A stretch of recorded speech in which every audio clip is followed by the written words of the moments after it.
All right. Good afternoon. Hope all's doing well.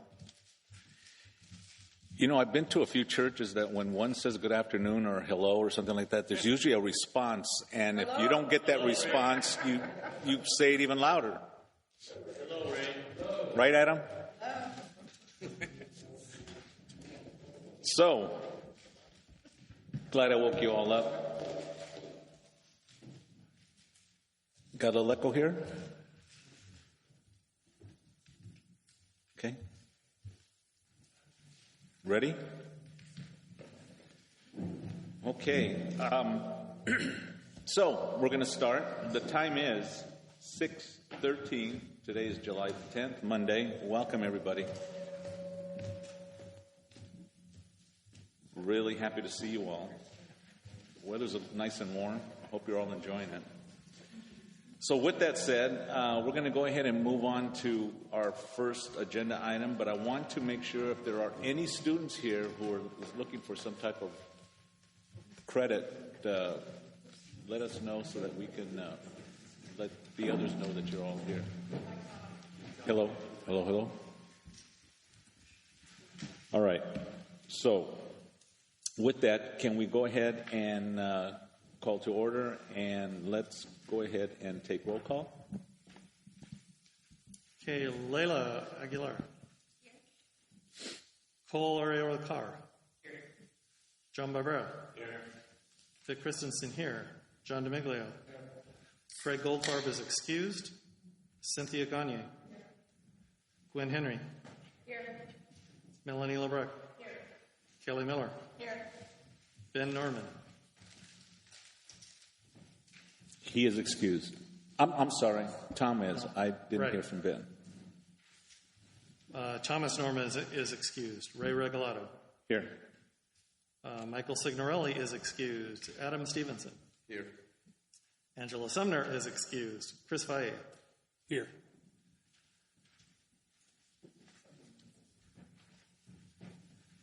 Okay, we have 12. And a quorum is 9, so we have a quorum. Great. Okay, let's move on to agenda item number 2, and that is the seating of our new board members. I'd like to ask Octaviano to take control of the mic at this time.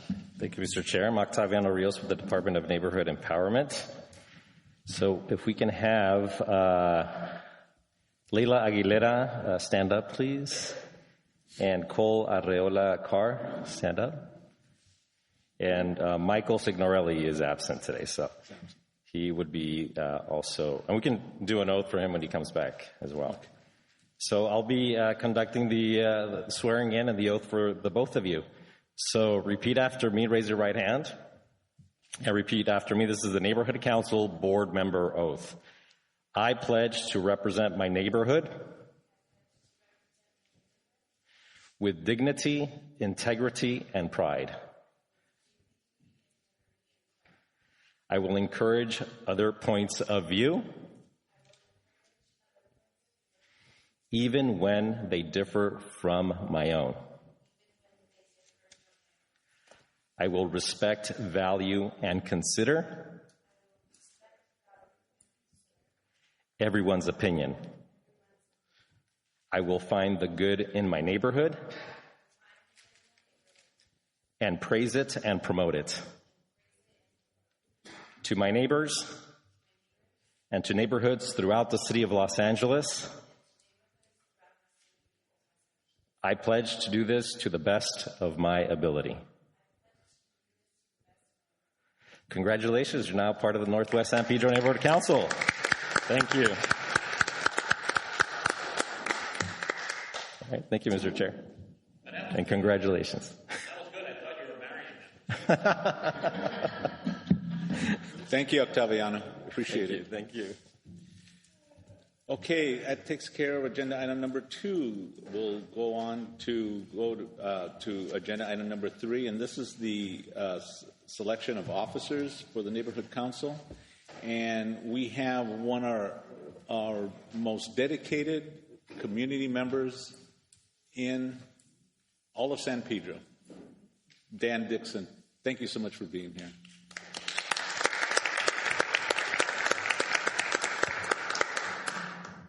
Thank you, Ray. Should I be here? Or do you want me sitting down somewhere? If you want to come up here and run it, come up here and run it. I think that would be more appropriate. Okay, thank you.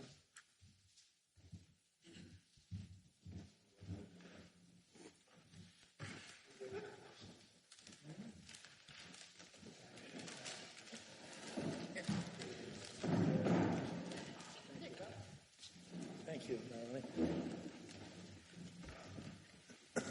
Hello, everybody. Hello, Dan. Gee, I've never been on this side of the table. Yeah, a long time ago. You're right. Let's see now.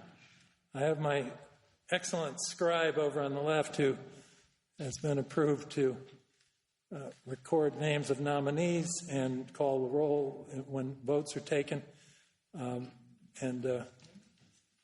If he is in a different position by the time this event is over, someone else will take that over, probably me.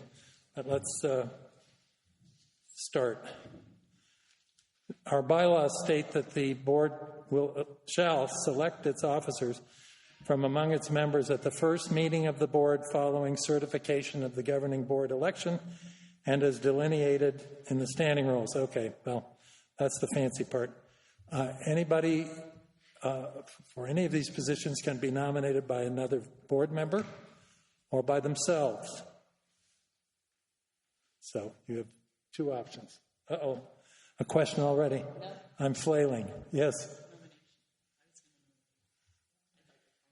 Oh, well, we're almost there, Melanie. Remember, I haven't done this before. Well, let's try it. We'll start with the position of president. The president has impressive powers. Oh, no, that's a different president. The president of any neighborhood council acts as the chief executive of our board, solicits items, prepares board agendas, and presides at all board meetings. The president creates committees and appoints chairs with concurrence of the board. And for the new members, I think you'll find that's a recurring theme throughout your experience here. This is consent of the governed by the committees that operate within the context of the board. It works very well. The president acts as a spokesperson and representative of the board and determines what items should be posted on the website. Now, here's a key phrase, or may delegate responsibility to another officer. So this is the delegator-in-chief. That's the number one position here. So nominations are now open for the position of president of our neighborhood council board. Seeing none, Melanie. Ray Regalado. Melanie has nominated Ray Regalado. Thank you. Gwendolyn Henry would like to second that. Yes, seconded by, sorry, my bad. No second required. Because otherwise, it would be a closed loop. Thank you very much. Do I see another hand? None on the board? Very well then. Nominations for president are closed. And again, I'm new at this, but the one nominee, Ray, would you like to say anything in your defense or on your behalf? No. Where is Ray? Here I am. I appreciate your confidence in nominating, and I don't know, does this constitute an election already? Because this is it, but I really, really do appreciate your confidence in the fact that you'd like me to do this for another year. I will promise to do exactly what I've been doing in the past, and that's trying to be as open, transparent, and available whenever needed. And I'm happy to do this for another year.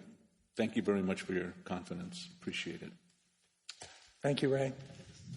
With that, as nominations are closed and Ray has made his statement, Mr. Secretary, will you call the roll, please?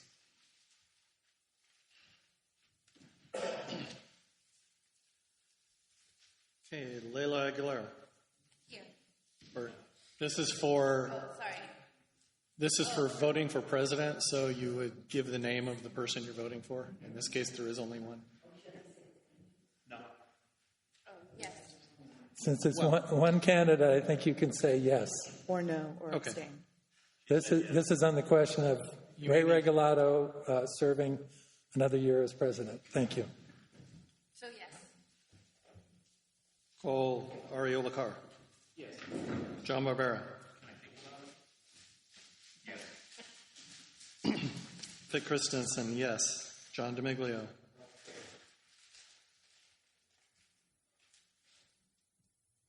Cynthia Gagne.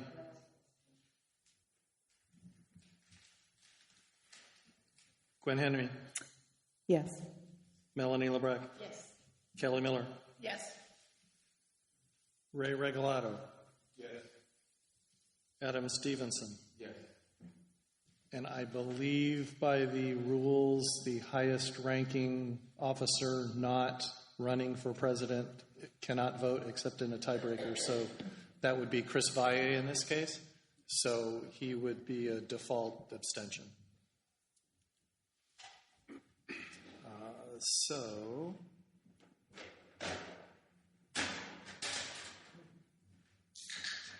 we have nine ayes and 3 abstentions and no nays. Very good. The majority has spoken. Ray, congratulations.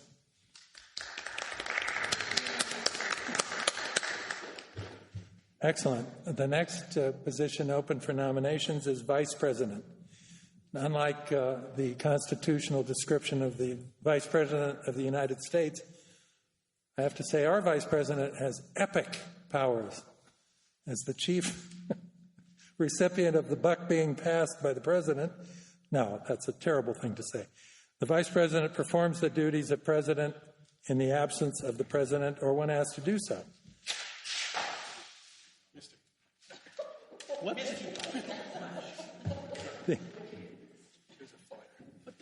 Oh, that was a fly swat. There was an attempted fly swat. Is this tampering with an election? I don't know. We may find out. The No chance. yeah. The vice president will assist the president in deciding what issues or problems may require a special or emergency meeting, beginning with swatting flies. The vice president coordinates the work of committees and tracks items of interest to our neighborhood council. So with that, nominations are now open for vice president. I see a hand. John Barbera. Chris Valle. Any other nominations from the board? Seeing none. Nominations are closed.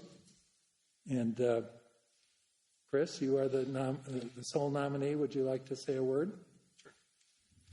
Thanks very much.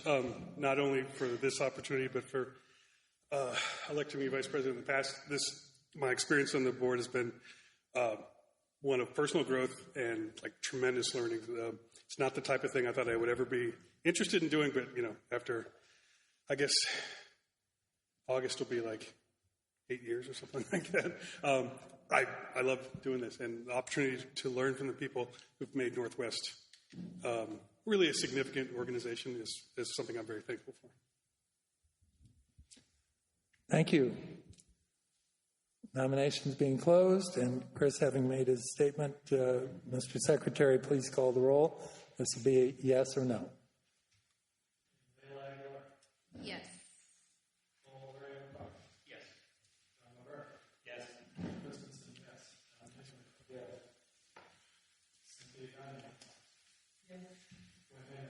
Yes.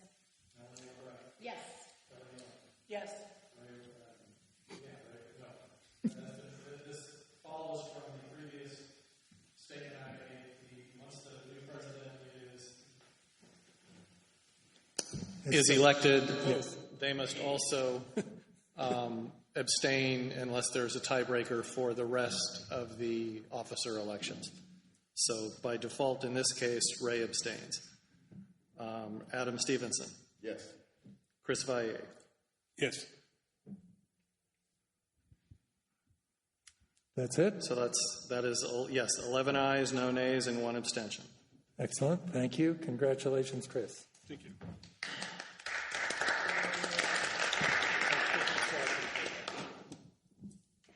Now we come to the 2 hardest jobs. They're all challenging at times. But our next consideration is for secretary. Nominations are open for secretary. The secretary acts for the president in the event that both the president and vice president are absent. Bear that in mind.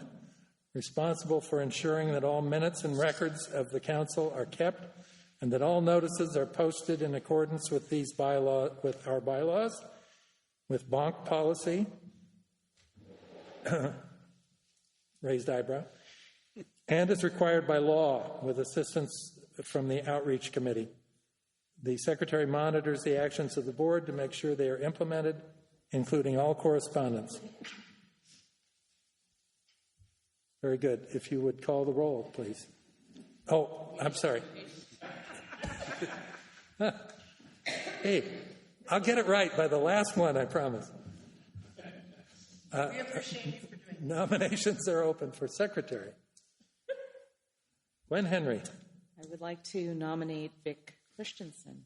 Victor For secretary. Christensen. Any other nominations? Very good, thank you. Nominations are closed. Vic, would you like to say a word, please? Well, you gave a good description of the spoken and unspoken or unwritten rules of what the secretary does. I've been doing this for, how long is it now? 2 years? Yeah, I guess it seems like longer sometimes. And it's interesting and it's fun sometimes and it's interesting. So I would have no problem continuing on for another year. And I don't know if I'm allowed to take the role for Let's ask candidacy. So. let's ask Cheryl will Vice do it. President to take the role, please. Or can he not vote? Yeah, he can take the role. Cheryl. Cheryl, thank you. Hello. Okay. If I can read my writing. Okay. For Yes, this is yes or no. for secretary, Layla Aguilera. Yes. If I said that wrong, I'm sorry. Cole Ariola Carr. John Barbera. Yes. Vic Christensen. Yes. John DeMeglio. Cynthia Gagne. Gwen Henry. Yes. Melanie Lebrecq. Yes. Kelly Miller. Yes. Ray Regalado is abstaining. Adam Stevenson. Yes. Chris Valle. Yes. Yeah, 10 yes, 1 abstention. Thank you. Thanks very much. Congratulations, Victor. Congratulations and thank you, Victor. Quick correction. It's Yes. 11 and 1 abstention. There. See? You did the right thing, folks. You got the right person. You got the right person for this job. The next position is treasurer. I think everyone in this room understands the gravity and the importance of a functional treasurer for this organization. The treasurer, very simply, is responsible for all funds belonging to our council, distributed to us by the city. The treasurer receives and disperses all funds, maintains the book of accounts as prescribed by Dunn, and provides monthly financial reports to the board as required in accordance with city policies and procedures. It's, as most of us have observed who've been here for any amount of time, it's a complicated and job. And I would challenge anyone being nominated to consider that. Nominations are now open. Kelly Miller. I'd like to nominate Melanie LeBrecq. Lebrecq, eh? Melanie Lebrecq, thank you. Thank you, Kelly. Any other nominations, please? Seeing none, well, I will say that nominations are closed. And you, as the nominee, Melanie, would you like to say a few words? Oh.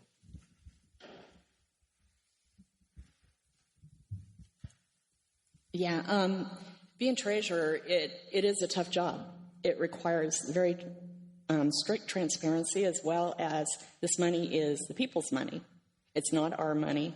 It belongs to the taxpayers, the people. So you have to be doing this job with that in mind, that you're very conscious of every dime that's spent and try and make everything very self-conscious to make sure that it's very accurate and everything balances and all. And this is my jam, and I love doing treasurer. I've been doing it for 6 years, and I'm gotten pretty proficient at it, so thank you.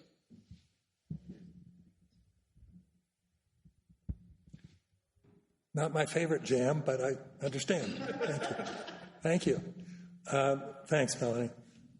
With that, will our secretary please take the roll? This is yes or no. Okay, Leila Aguilar. Yes. Cole Arreola Carr. Yes. John Barbera. Yes. Vic Christensen, yes. John DeMiglio. Yes. Cynthia Gagne. Gwen Henry. Yes. Melanie Lebrecq. Yes. Kelly Miller. Yes. Adam Stevenson. Yes. Chris Valle. Yes. And Ray, by default, abstains in this case.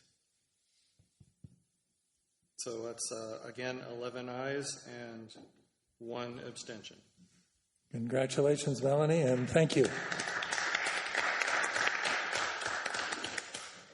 But wait, there's more. There are 3 more positions we need to vote on. Those are the officers that are well defined in our bylaws and Dunn's rules for operation of the board. I might actually need a little bit of help on the next item. The second signer is... The second signer basically signs the reports, double checks the reports that I do, as well as in my absence, he is able to get into the portal and all to, if something were to happen to me, he can fulfill my role in my absence. Thank you. Thank you, Madam Treasurer. And we will make no prescriptive about pronouns here. May I have nominations for the second signer? Melanie. John Barbera. I didn't mean to do that. Any other nominations, folks? Sorry, John. Who? Thank you, John. You're a good sport. John, do you want to say anything? Okay, and yeah, at these offices, I think if someone's willing to do the work, that's about all you need to know. So, no other nominations. The nominations are closed. Mr. Secretary, will you take the roll, please? Yes or no? Okay, Leila Aguilar. Yes. Cole Arreola Carr. Yes. John Barbera. Yes. Vic Christensen, aye. John DeMiglio. Yes.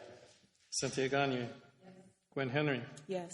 Melanie Lebrecq. Yes. Kelly Miller. Yes. Ray abstains as president. Adam Stevenson. Yes. Chris Valle. Yes. Okay, 11 ayes, 1 abstention. Very good. Thank you, John, for volunteering. The next position is the credit card holder, who I assume is the person with the real power here, who maintains our American Express black card or whatever it is, and I assume works directly with the treasurer in the dispersal of funds. Is that correct?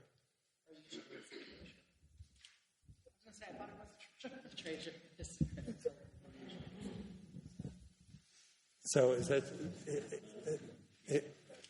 do I call for nominations or? Well, you do because it officially has to be. Okay. Nominations are open for credit card holder. Yes, Gwen Henry. I'd like to nominate Melanie Lebrecq. Excellent. Well said. Any other nominations? Seeing none, nominations are closed. This is a yes or no. Vic. Leila Aguilar. Yes. Cole Arreola Carr. Yes. John Barbera. Yes. Vic Christensen, aye. John DiMiglio. Yes. Cynthia Gagne. Yes. Gwen Henry. Yes. Melanie Lebrecq. Yes. Kelly Miller. Yes. Ray abstains again as president. Adam Stevenson. Yes. Chris Valle. Yes. Okay, 11 ayes, 1 abstention. Thank you for adding that to your portfolio, Melanie. Thanks for all your work. No, this is very important. And finally, the second credit card holder, which sounds self-explanatory. Do we need nominations for this? Yes. Nominations are open. Usually that happens in my absence or if I can. It's sort of like Miss America. In the absence of the person who is elected, this person serves, whatever. So the second credit card holder, nominations. I think I saw John's hand first, maybe. John. Vic Christensen as second credit card holder. Yes, sir, John. John DiMiglio.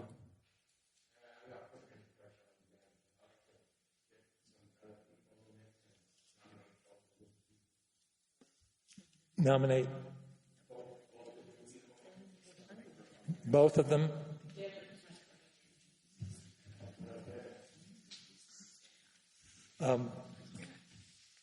It's a strong point about getting new people involved.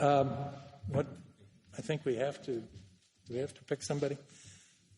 But we need to pick someone tonight, and absent funding training, unless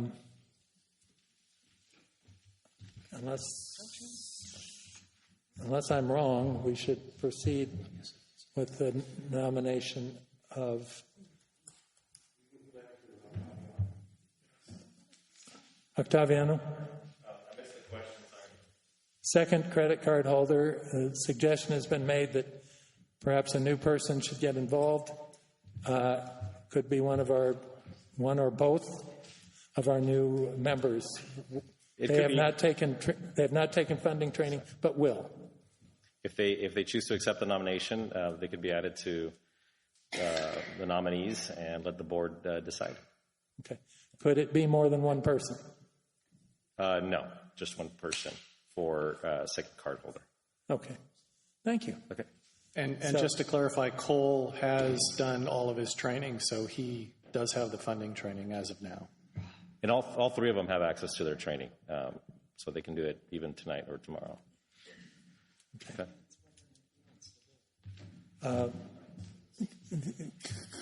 Well, yes, let's ask John. John, we can pick one. Okay. Yeah. Cole, would you be willing to serve in that position?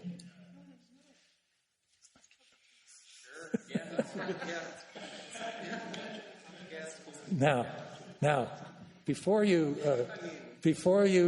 succumb to the sparkly beads, I'm told there's a little bird in my ear telling me you need to attend Finance meetings and be part of the budget and finance committee and all of that.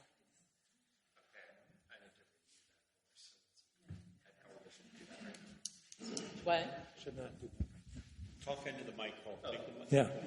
Get used to the mic. I would need to review that a little bit more before I commit to that, not really knowing fully what that entails. Okay, so But I do appreciate that. Thank you. at this point, so that's a no at this point. And our other new member? I did join Youth and Outreach. Can I join more than one? Is that okay? You are encouraged to, yes. Oh, then I accept the nomination. Okay. Good. And so it means more meetings. That's fine. But you'll learn a lot. It's a good thing. Very good.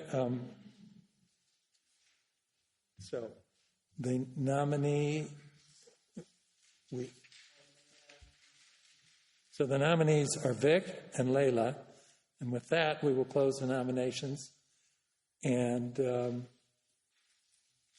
should they say something? Or? No, I think the fact that they're willing to do it is prima facie evidence that they can do it. Okay. Cheryl, can you read the roll again? Vic is nominated. Can you call the roll one more time? The two nominees are Layla and Vic. And they can vote for themselves. So when I call your name, please say the name of the person you are voting for. That's right. Say the name of the person. Yes, okay. Layla. Layla Aguilera. Okay. Call him for that. So, okay. Cole. Layla. John Barbera. Vic. Vic, are you abstaining? No, I'm okay to vote. Okay. The only Vic. person who has to abstain is the president. Right. So I'm voting for Vic. Okay. John DeMeglio. Craig isn't here. Sorry, I'm using a different sheet, so bear with me. Cynthia. Gwen. Vic. Melanie. Kelly. Vic. Thomas is excused. Like I say, I'm using a different sheet. Bear with me. Ray's abstaining. Adam. Layla. Guys. Chris. Vic. Okay, so I have 6 for Vic and 5 for Layla. Do you agree, Vic? That sounds right to me based on Yeah, it's 11, so. internal counting, yes. Well, that was exciting. Thanks, everybody, for bringing some vim and vigor into it. Layla, thank you for being willing to stand for election. And you will have other opportunities, believe me.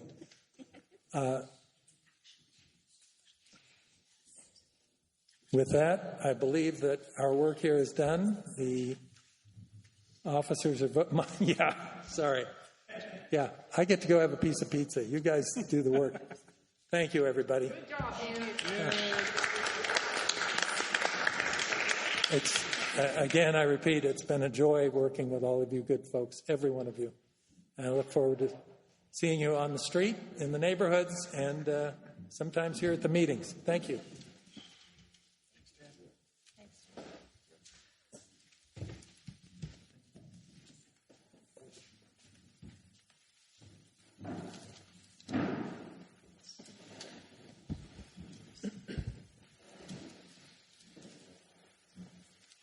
Okay, thank you all for your hard work in this area. The new coming in and people who are staying in, I appreciate it.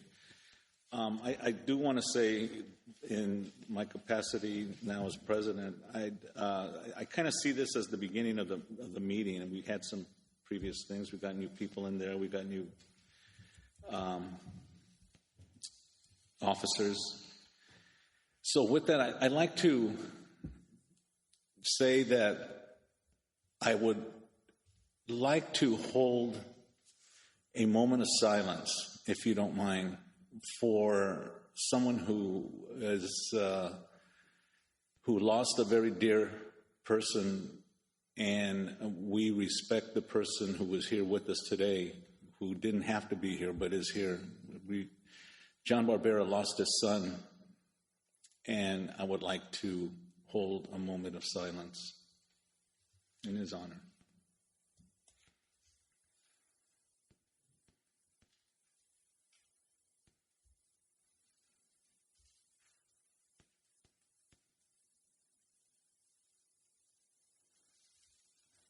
Thank you.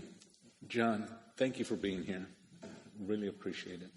And sorry for your loss.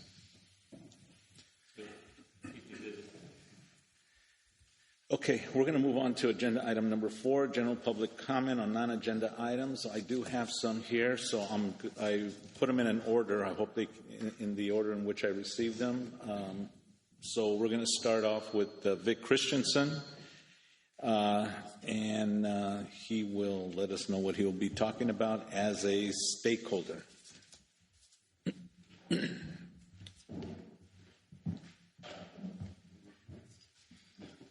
Just a quick update on Senate Bills 411 and 537, both having to do with going back to virtual meetings. 411 is specific to neighborhood councils. 537 is for appointed bodies, which does not apply directly to us because we're elected. But I can see down the line they may want to try to rope us in. 537 is more like AB 2449, which has a lot of restrictions. Both are scheduled to be heard at the California State Assembly Local Government Committee on the 12th this week. The meeting starts at 9:30. When they actually get heard depends on the meeting itself. Sometimes they get continued to another meeting. Sometimes they get heard at the actual meeting they're scheduled for. If you want to watch it online, you can do that by going to the Assembly website. You can also call in your support or opposition to either one. There was a time frame for submitting letters through their website, but those were all due by last Thursday at 5 p.m. So that time has passed, but you can still call in. Typically, all they do is ask for you to say your name, your organization, and for or against. You don't get to typically elaborate on why you feel one way or the other. That's all. Thank you, Vic. We'll go on to speaker card number 2, and that is Cynthia Gagne.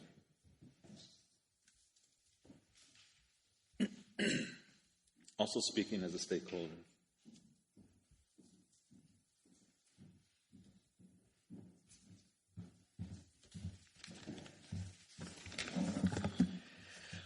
I understand that it was decided for the board, without the board's approval, that we take out the Pledge of Allegiance before our meetings, our monthly meetings.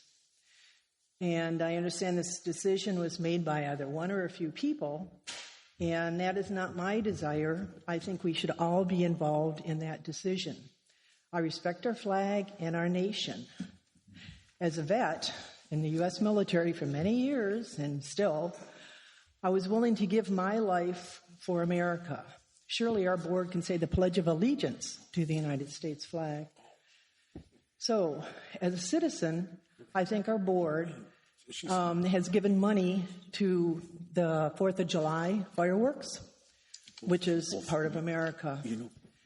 And I'd like to make a suggestion, what Coastal did, Coastal San Pedro did. They said that they do the Pledge of Allegiance, and those people who did not want to do the Pledge of Allegiance could sit it out. And I would like to make that suggestion for our board in the future. Thank you. God bless America.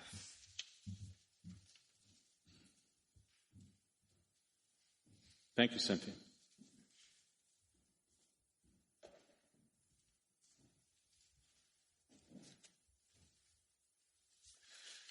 Okay, speaker card number 3, this will be Larry Mersman.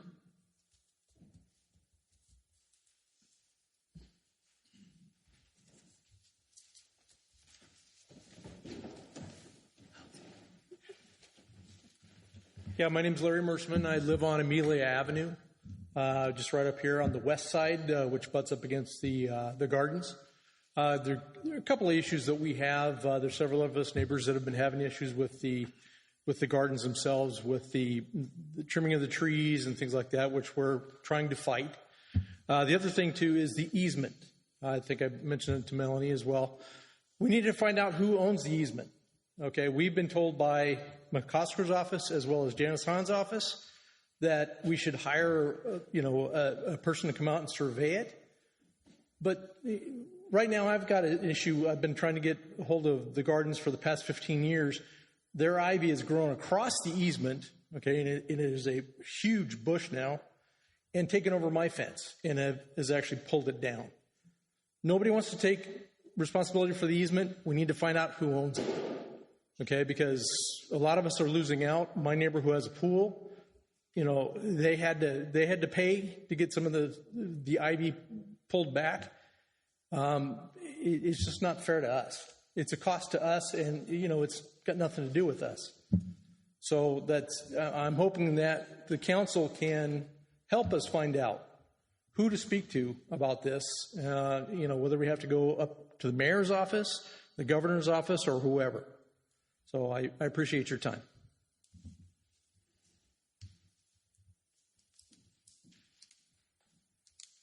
Thank you.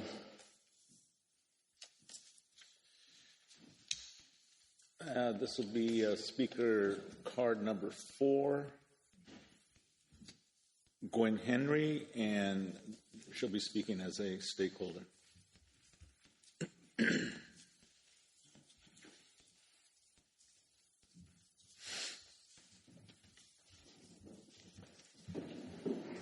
So I'm speaking on behalf of Animal Services. The situation is that, first off, Stacy Dane was approved by the City Council, and she is now the general manager. And the Animal Services has been without a permanent general manager since February of 2022.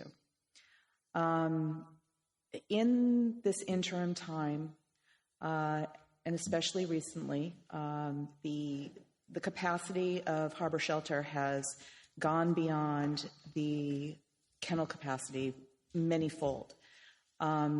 There are 80 dog kennels at any one time, and there are anywhere between 148 to 160 plus animals, pets, dogs within those kennels.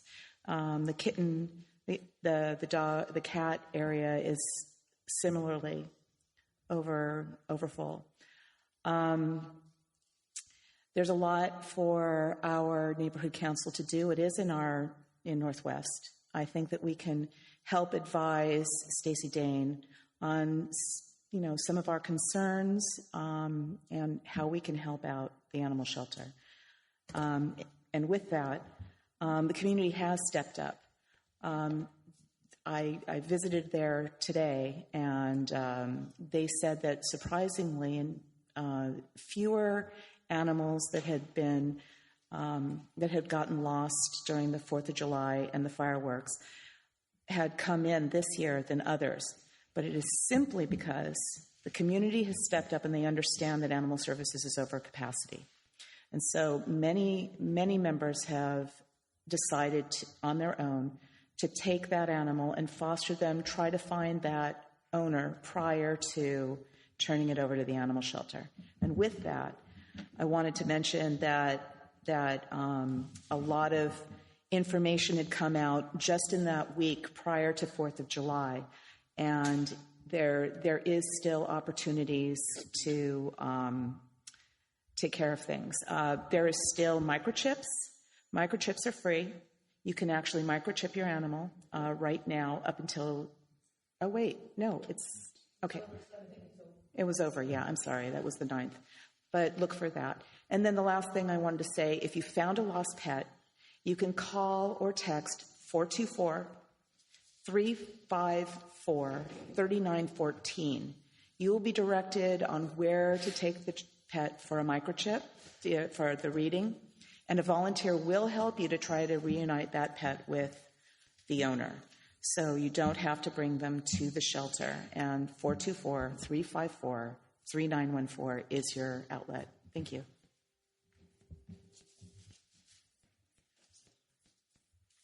Thank you. Speaker card number 5, Nilo Michelin.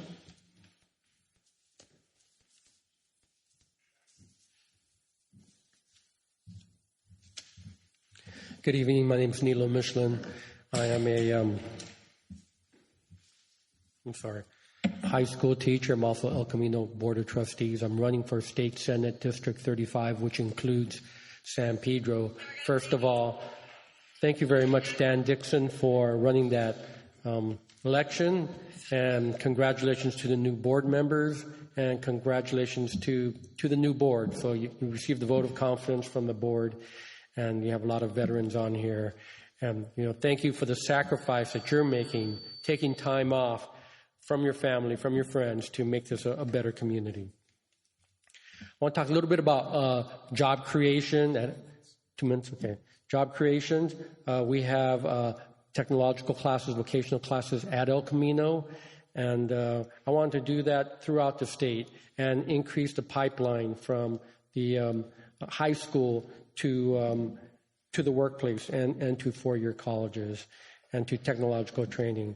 And we need a regional solution as far as what's going on with all the different projects going on as far as Vincent Thomas Bridge and so forth.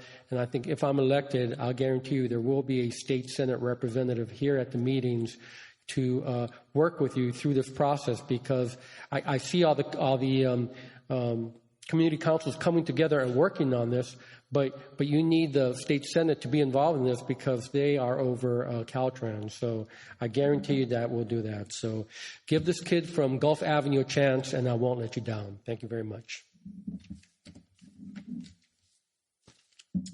Thank you. And this will be our last speaker card. And this is from Richard Watson. Sorry. Richard Watson. Hi. I'm on the Coastal San Pedro Neighborhood Council. I'm the chair of the Sustainability Committee there. And I just wanted to let everybody know that we will be having the joint Sustainability Committee meeting this month. That'll be this coming Thursday. That had previously been every second Thursday. This year, it's been about every other month, so I apologize for that. I'm new in this role, so we'll be activating that meeting going forward. There are two things on the agenda. One is a draft motion to consider some action regarding LA Sanitation's untreated industrial runoff problem up at the community garden over here. And if you hadn't heard about that, come to the meeting or ask Gwen or Amanda, because she's an expert. And the second thing we're going to be discussing is the San Pedro Urban Greening Implementation Plan.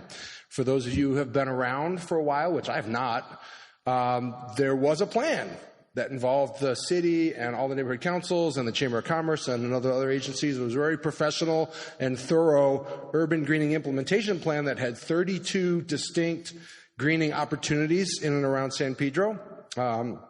And that was 10 years ago, and it's time to go take a look at that and see what got done. A lot of those projects did get done, some did not. And so I'm bringing that forward to ask, okay, what next? Where are we at? Let's do an assessment first of what got said and what got done, and then see what kind of conversation that leads forward for San Pedro to continue to improve our greenscapes. So I hope anybody and everybody is welcome to make that. That'll be 6 o'clock on Thursday down at the municipal building, room 458, whatever it is. Yeah. Hope to see you there. Thank you.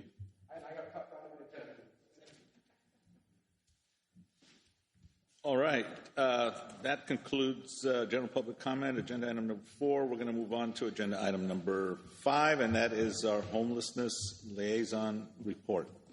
Lori Jacobs. And if I can announce, for those of you who don't know, we now may refer to Lori as Commissioner Lori Jacobs. She was just appointed to a city commissioner, and she'll explain what it is.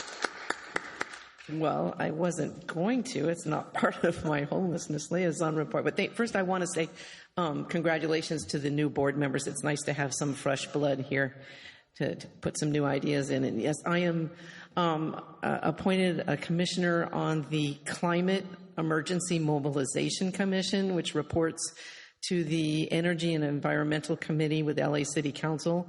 Our council member, Tim McCosker, is co-chair of that committee. So I'm haven't even attended a meeting yet, but basically the idea I'm getting is they are looking at energy efficiency and climate action and how it affects disadvantaged communities and low economic communities. So I'm hoping that the work I've done on homelessness actually will come to play in that. So thank you. And it's Madam Commissioner. Oh, no, sorry.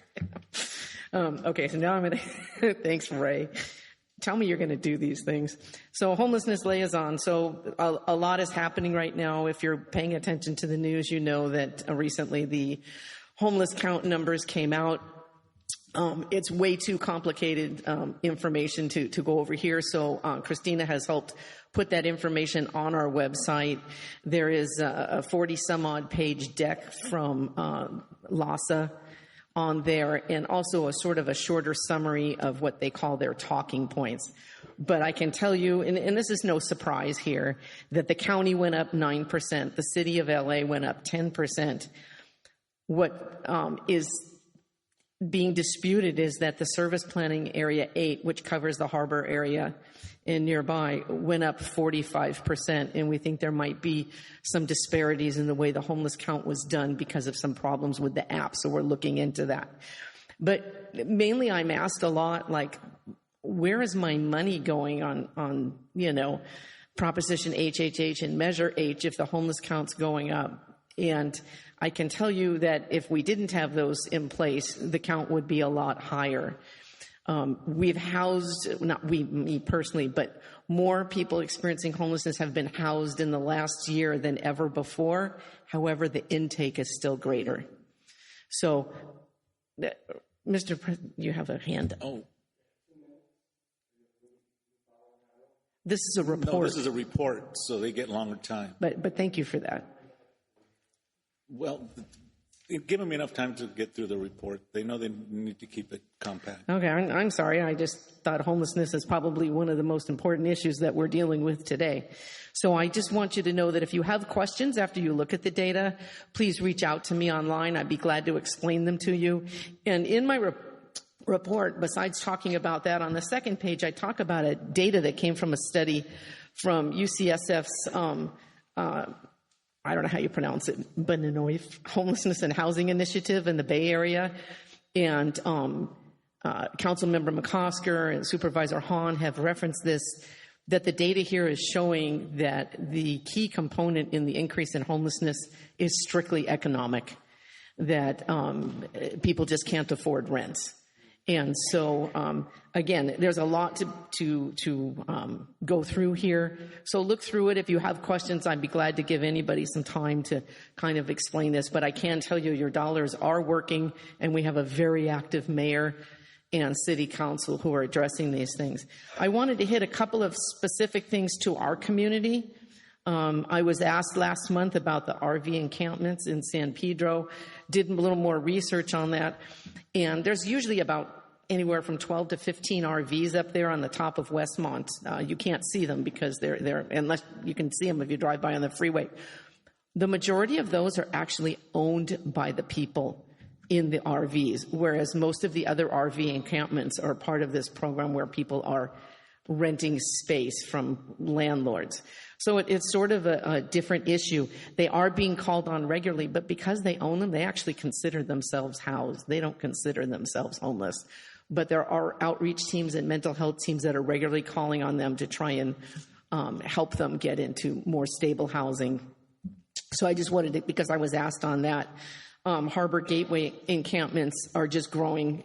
There's over 500 of them in the Harbor Gateway area. They're going to be having a cleanup this week. And concerns are is when they announce a cleanup, then people will try to move them and that they're going to move into other nearby areas. So there is an RV encampment pilot program the county is instituting, but it's just moving at a snail's progress. Harbor area, things going on in our area. The Harbor area has a permanent supportive housing project. I've told you before about Beacon's Landing. It's close to opening. They already have a waiting list. This is 100% permanent supportive subsidized housing. Okay, and that's the one that's over on Beacon Street near the Bridge Home. And they just broke ground. If anybody's driven down Western in Harbor City, across from the dispensary over there. They've cleared all of the strip mall out of there, and another property's going in there, and it'll be, I believe, 80 studio permanent housing with case management. So these are all great things for our community. Between the two of them, that's 160 locations. Mayor Bass continues to do incredible work on Inside Safe. The encampment at 5 Points was cleaned out completely, and it stayed cleaned out. The one at Lomita McCoy, which, as most of you know, has been there for many, many years, was cleaned out, but people, for the most part, there were still some tents there. Some have come back. I'm not going to say come back. New people are going there because they heard that people at those encampments got placed in motels, and word of mouth, people are setting up camp there, hoping they'll get them. Right now, there are no more motels in that area, so they're looking into that. Last week, Mayor Bass signed in she codified the fast tracking of housing building process to speed up the process of building new homes. And the county is continuing to work on incentivizing hiring for alternative crisis response in more mental health workers. So that's about as most I can tell you in fact, 'cause there's just so much happening at a rapid rate. So great, thank you. Anyone who have questions? Let's start off with Cynthia, and then we'll go to Melanie. Microphone. What's the approximate number of homelessness people in San Pedro? You said the count was a little That's off. right, and that's an excellent question, and I wish I had an answer for you, but because of the disparities or discrepancies, LAHSA has chosen not to release city-specific numbers, and we're part of the city of LA. We are trying to find out. I know Amanda's trying to find out. Tim, as of last week, didn't have those numbers either. So I'm hoping. So far, they said they're not going to release them this year. Then I heard they're not going to release them at all. But if I can get a hold of those numbers, I'll let you know. Thank you, Melanie.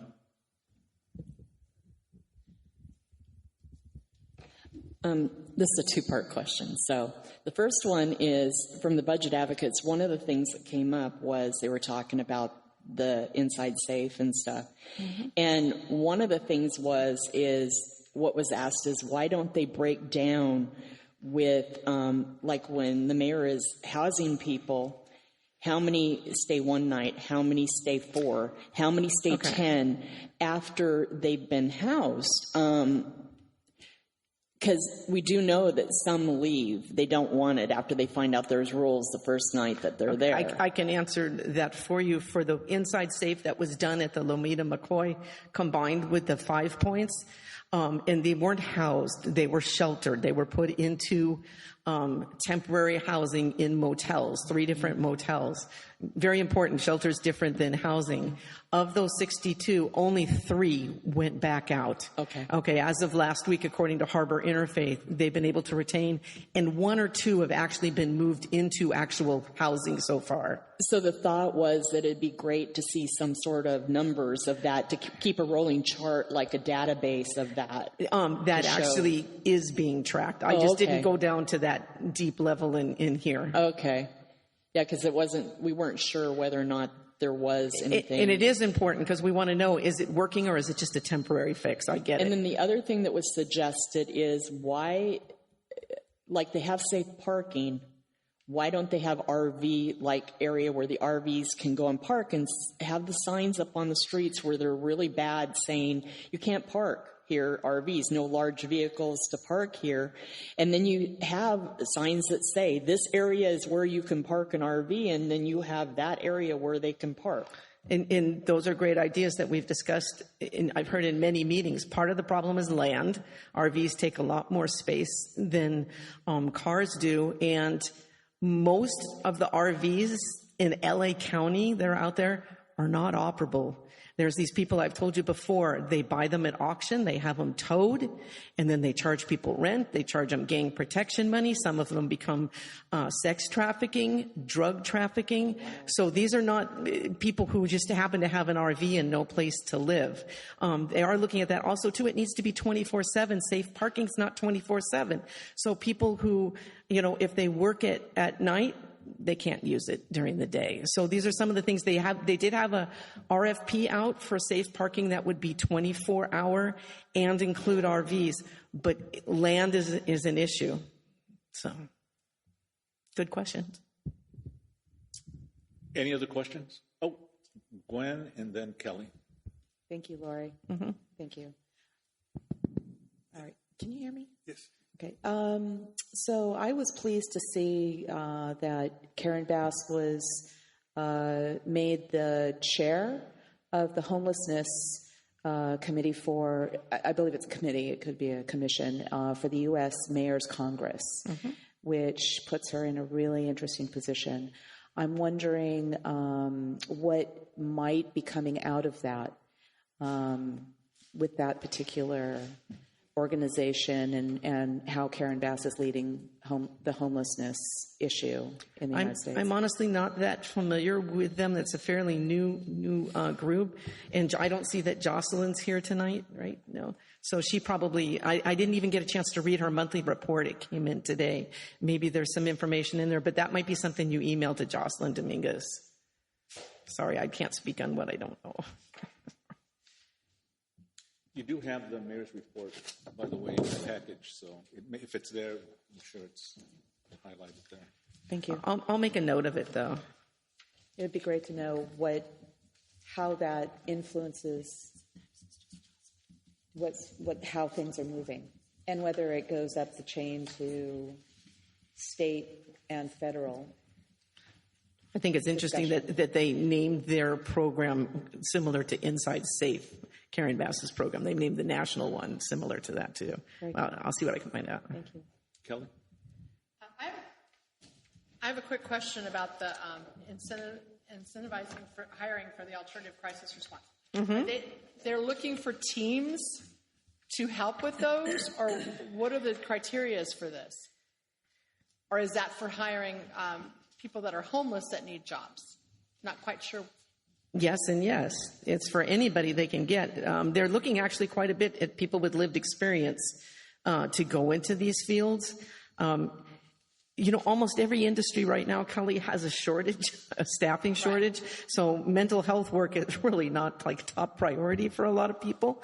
So that's why these are part of these plans to try and give hiring bonuses, retention bonuses, help with education, looking at shift differentials, trying to make the working conditions a little less daunting. It's very stressful to try and work 5 days a week out in the field doing outreach work. So looking at all of those things. So they need more people in all of the fields in behavioral health. So it would be like people with degrees in behavioral. Well, but there's some psychology. There's some programs that take less degree, like for instance, peer support specialist. I believe is like a 1 or 2 year certificate. So there's different levels, and this is what the county, Janice Hahn spearheading this, is looking at. We don't have time to wait for people to go get a 4-year degree and then have to put in 2 years worth of field work as an intern to be out there. So they're trying to see where could they kind of speed up, fast track this, just like she's trying to fast track housing. Well, I know it says here that there's some, I thought I saw something about job fairs and stuff, but where are these jobs listed so that you could tell people that, like, I have several friends that are social workers that want to do different things. They're ready to change fields. Would this be something that they would be interested in? Where would they find the criteria or job titles or job descriptions that this would work, that they could apply for this? And they have the 4-year degrees. Right. I'm making notes to find that out for you. The program that is currently, they're waiting for a report back on the county on this. So everything takes time. But let me see if I can find out. So you want to know people who already have a social worker's degree and are interested in helping at homeless services, where can they find jobs? Right. Okay. Because I have two people that just graduated with social, can't think of the degree right now, but to be social workers too. So, I mean, this is something that they may be, interested in. I know they can go to the DMH. They go to the DMH. On the LA County DMH that they have job opportunities. Oh, okay. But there's also PATH, Harbor Interfaith. They're always looking for people. They don't quite pay as much. So let me see what I can find out for you. Thank you. Anything else? No other hands. So, like always, great. Okay. Great report. I know you put a lot of time and effort into this, so thank you very much. Thank you, guys. And thank you. We have to keep supporting and trying to find innovative solutions. It's just not working right now, so thank you. There's just so much. Thanks, Larry. All right, that brings us to the end of the Homelessness Liaison Report. Let's go on to agenda item number 6, elected governmental and public safety representatives. So we'll start with the elected. It's up to you, Amanda. You're up. Hello, everyone. I will keep it short and sweet. I do first want to say congratulations to the 2 new board members and also offer condolences on the behalf of our office for your loss, John. My allergies are acting crazy, so I'm also going to keep it. I'm Amanda Enriquez from the office of Councilman Tim McOsker, the 1-5. Okay.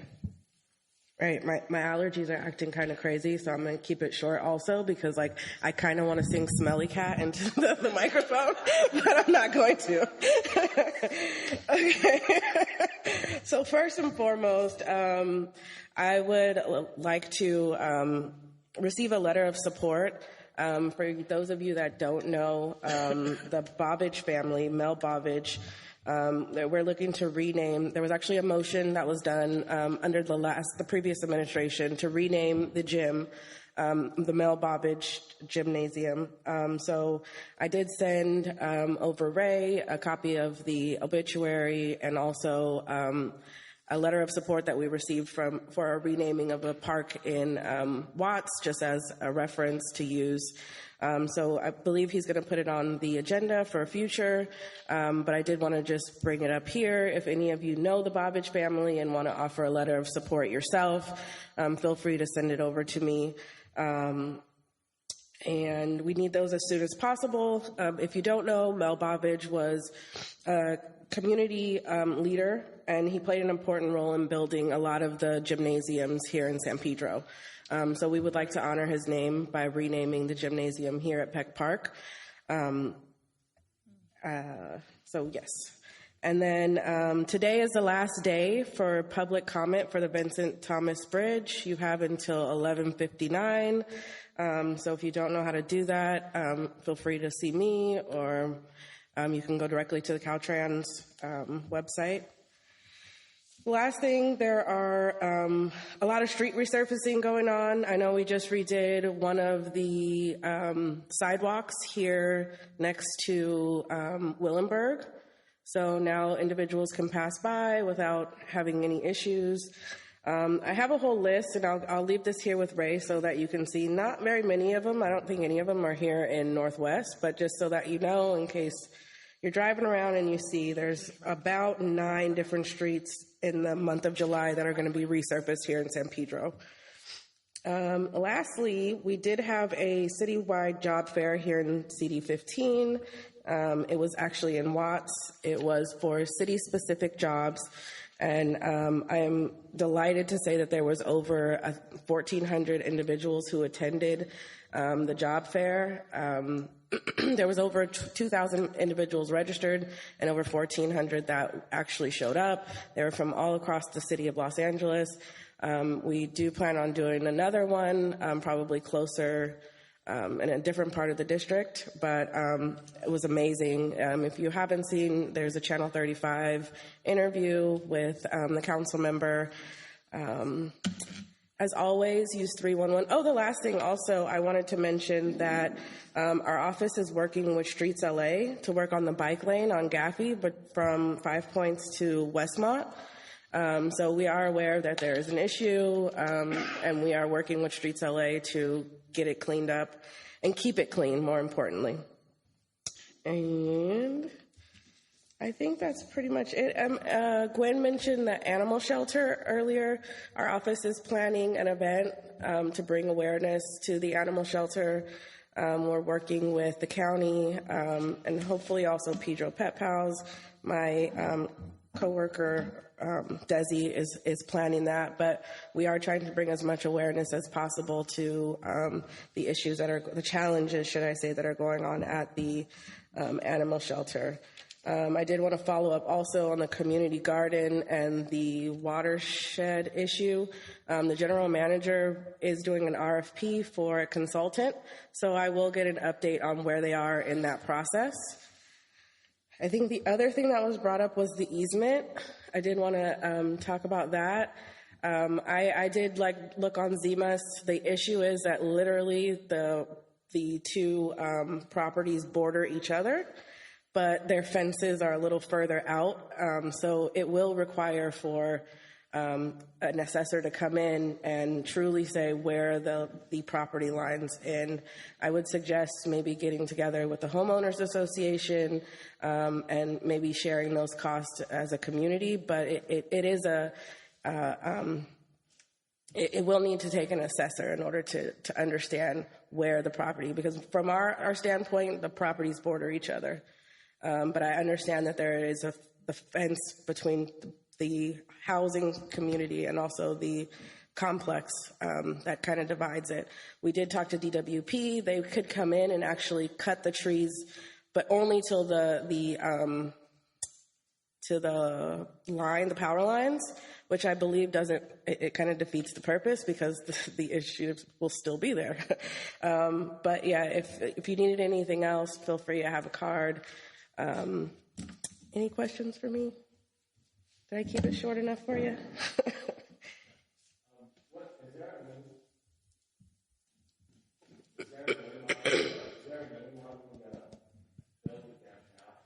I don't believe so.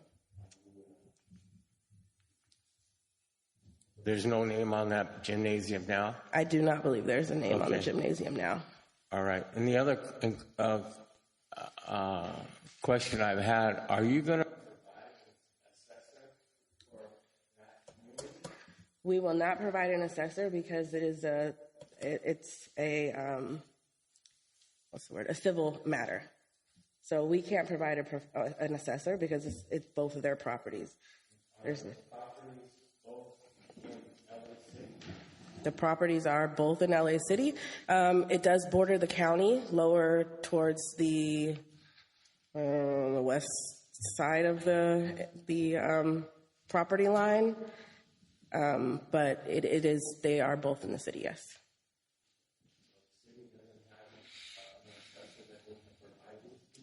No, because the issue is a civil matter. So the issue is basically the trees. Mm-hmm. Any other questions around the table? No? Did you want to ask your question? Well, yeah, because I've spoken to Christian, mm-hmm. who both of us have looked on Zima.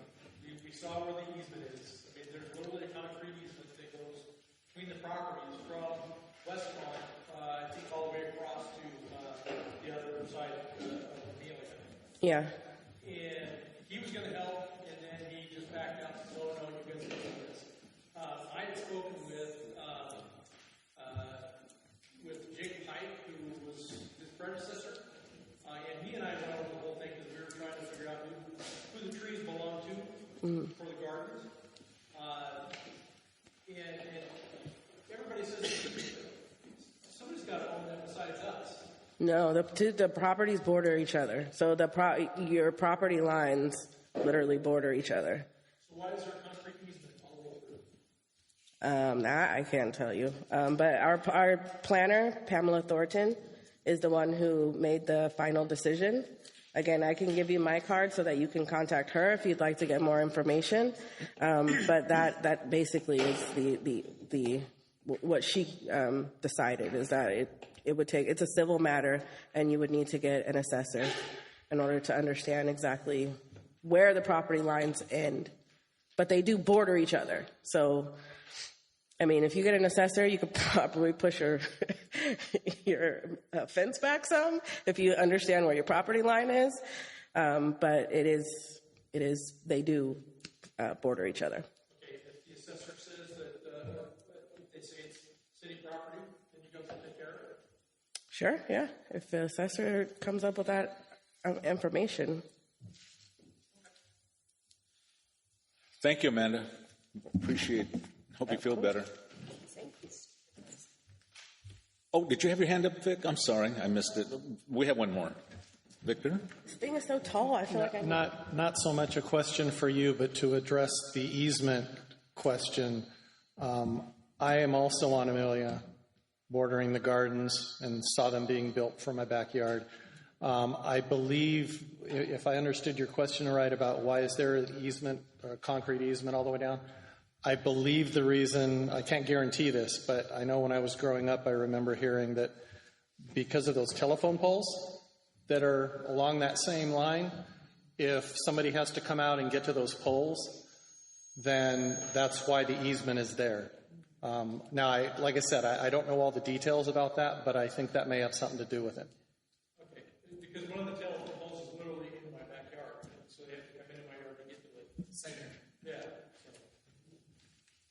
Thank you. John? Yeah, I had an 8-foot easement in back of my yard on my property. But it's stated that way. There has to be some kind of paperwork on these easements to I can't build on 8 feet of my property, and it is because of the telephone poles. So there has to be an answer for these people. Yeah. Last thing, we are working with Caltrans to get the maintenance agreement for the trees on Western. So there's a quarterly Caltrans meeting tomorrow, and we're going to bring up the maintenance agreement before we replant the trees. I think I've probably said this before, but before we replant the trees, we want to make sure that they don't die again. And so we want to make sure that the maintenance agreement is understood, and we know who's actually going to be watering the trees and taking care of them. So that's the last thing. Thank you. Okay. Let's go to our governmental representatives. Unless I'm missing an elected. I don't think I am. Octaviano, you're up? Yeah, they're next after this.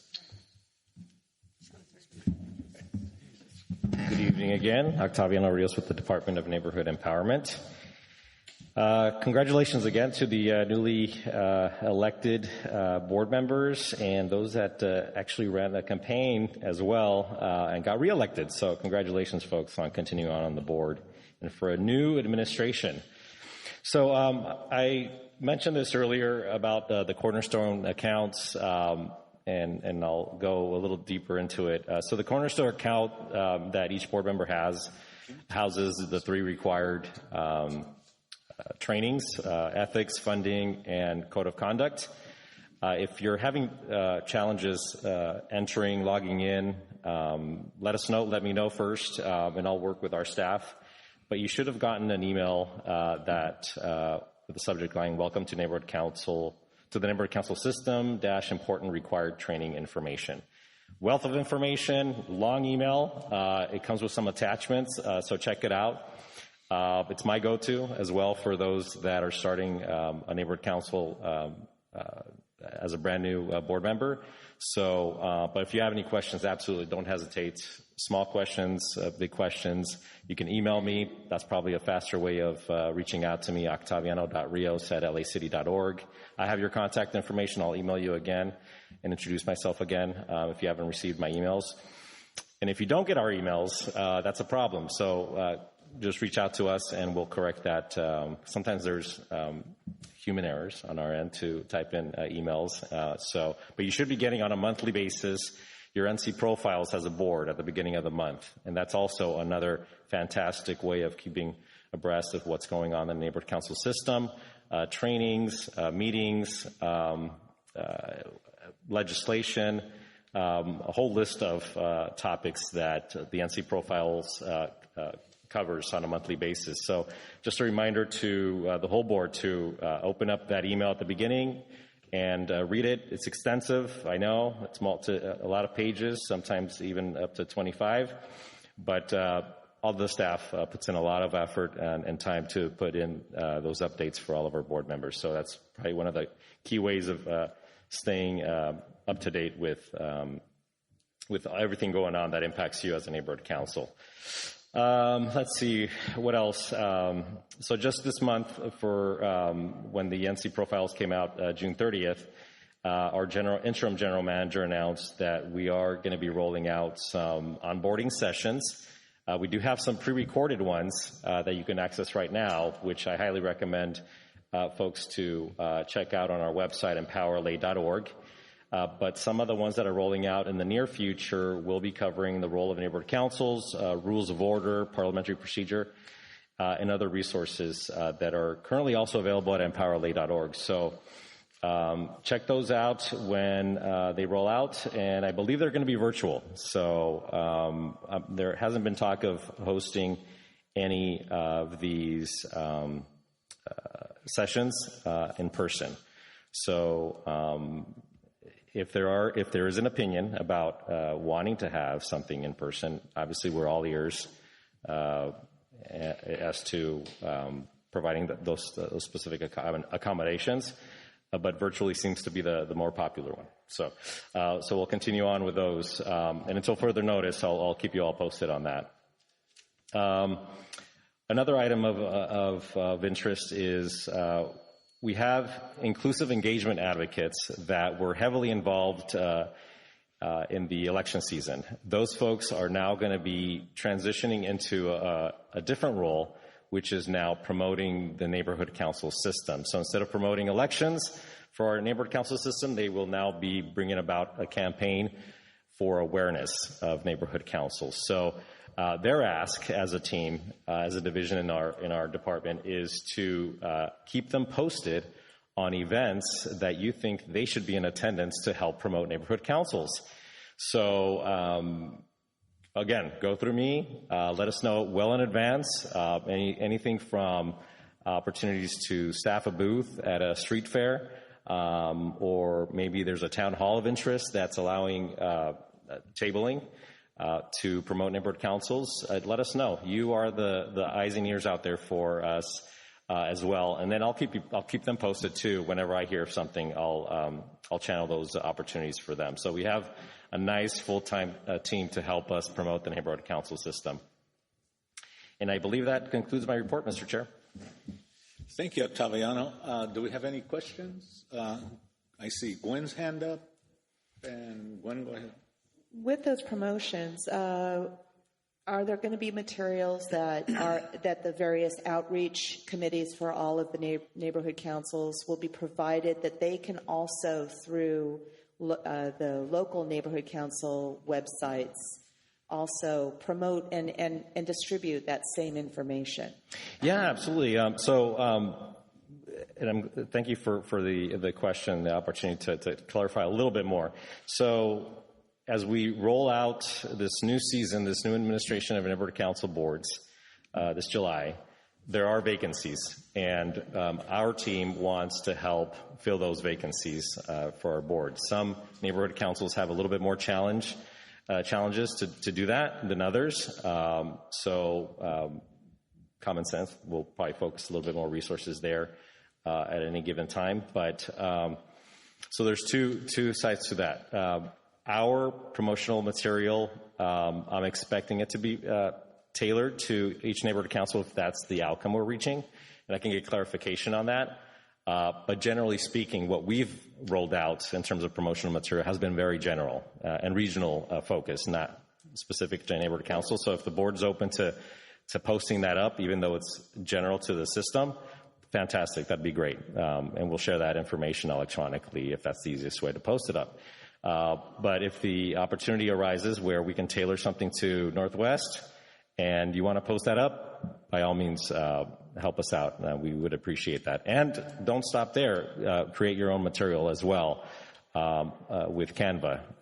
And I know it's time consuming, but we do have some templates that we can reshare as well that Canva houses that we've developed over the last 2 election seasons that can be of interest to the board to just slap your NC logo on there and your specific information and not worry about the font size and the color and all that. Long answer, Gwen. Sorry. Any other questions? I do not see any hands up. Octaviano, thank you very much for being here. Thank you for helping us out. Oh, of course. My pleasure. It's an honor. Thank you. And we have our public safety representatives. LAPD, thank you for being so patient. Thanks for being here today.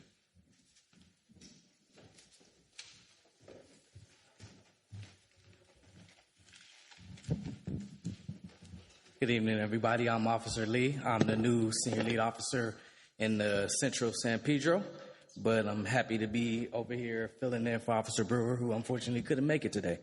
All right, so in this area, I'd like to start off with the stats.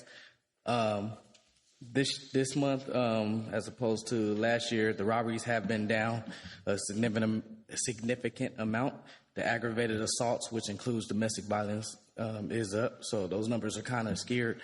The homicides is still at a historic low. There was finally one shooting and then also a hit and run down in Wilmington. Detectives are on that. Our gang detectives are working that shooting, and they have some good leads. GTAs are up. GTAs are up in the area as they are all throughout the city. Of course, the Silverados, the Hondas, things of that nature. So we got to make sure we lock our cars. We report. Report when you see people walking around, looking in the cars. We just got to make sure we make these police reports, okay? If you see something, call us, let us know, and we'll try to do what we can, all right? Just a reminder that the city has gone back to zero bail. So when we do arrest some of these suspects, don't be surprised to see them out in a couple of hours. When they're repeat offenders, we can try to do something, things to try to keep them in a little longer. However, right now is back to zero bail, so don't be surprised if when we arrest some of these people, you'll see them back out. As Amanda said, the 311 app is perfect. I still use it every day. I do the 311 app, and then I call over to Amanda, and she can get things taken care of. So let me think. We also have Summer Night Light events. It's none in San Pedro as of right now, but we have 3 Summer Night Lights at our parks. One in Normandale Park, which is on 223rd in Normandy. One at Harbor City Park, which is at Frampton in Normandy, and one at Wilmington Rec Center. Also, I want to let you guys know, I don't know if you guys ever got this number, but there's a South LA Department of Transportation number. You guys, of course, can call us for these vehicles parked, but also put the pressure on DOT as well. The number is 213-485-6909. Put the pressure on us, but also put the pressure on DOT to get these cars chalked and removed.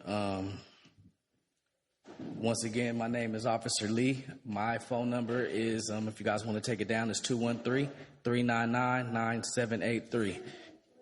213-399-9783. And then my email is 41934@lapd.online. Reach out.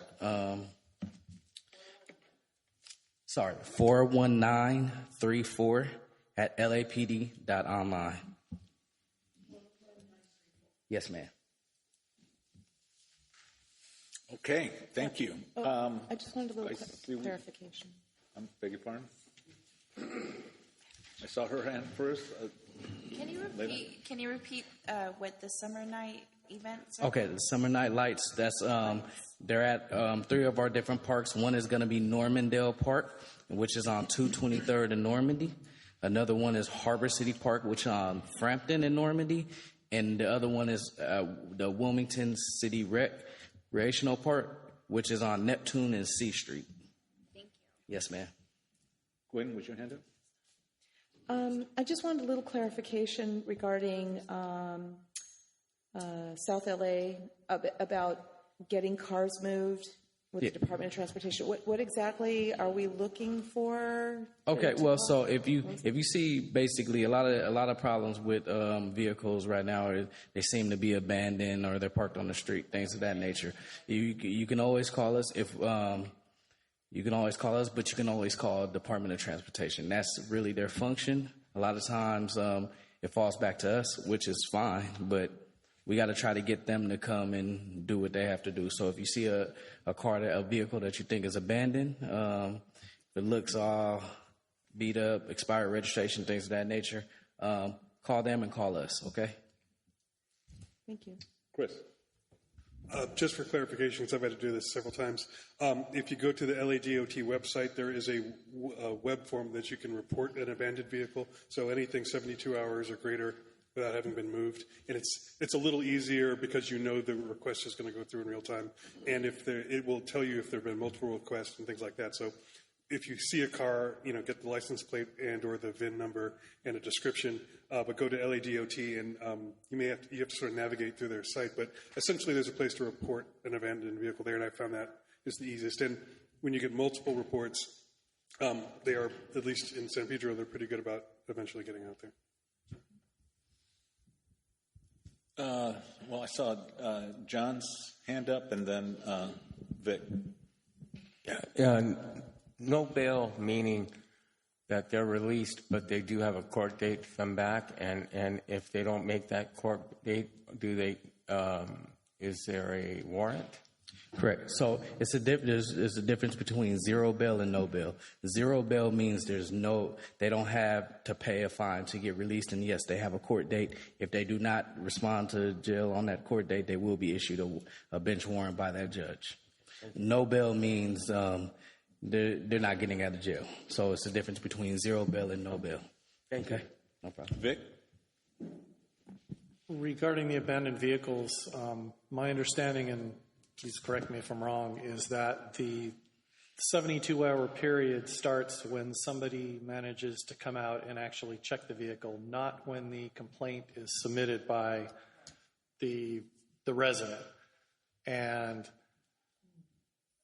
my experience has been that it takes forever for somebody to actually come out once the complaint has been submitted. Is there any way to, what's the right route to take to get that done quicker? So it's a tough question, right? So say, for instance, you reach out to me. If I can get over there, I can get over there, and we can do it. We can start that process, and then I'll do things because we have to warn, we have to cite, we have to do something to give people a feasible time to move their vehicle or things of that nature, right? The reason why I gave you this number is because you're going to talk to a live person, right?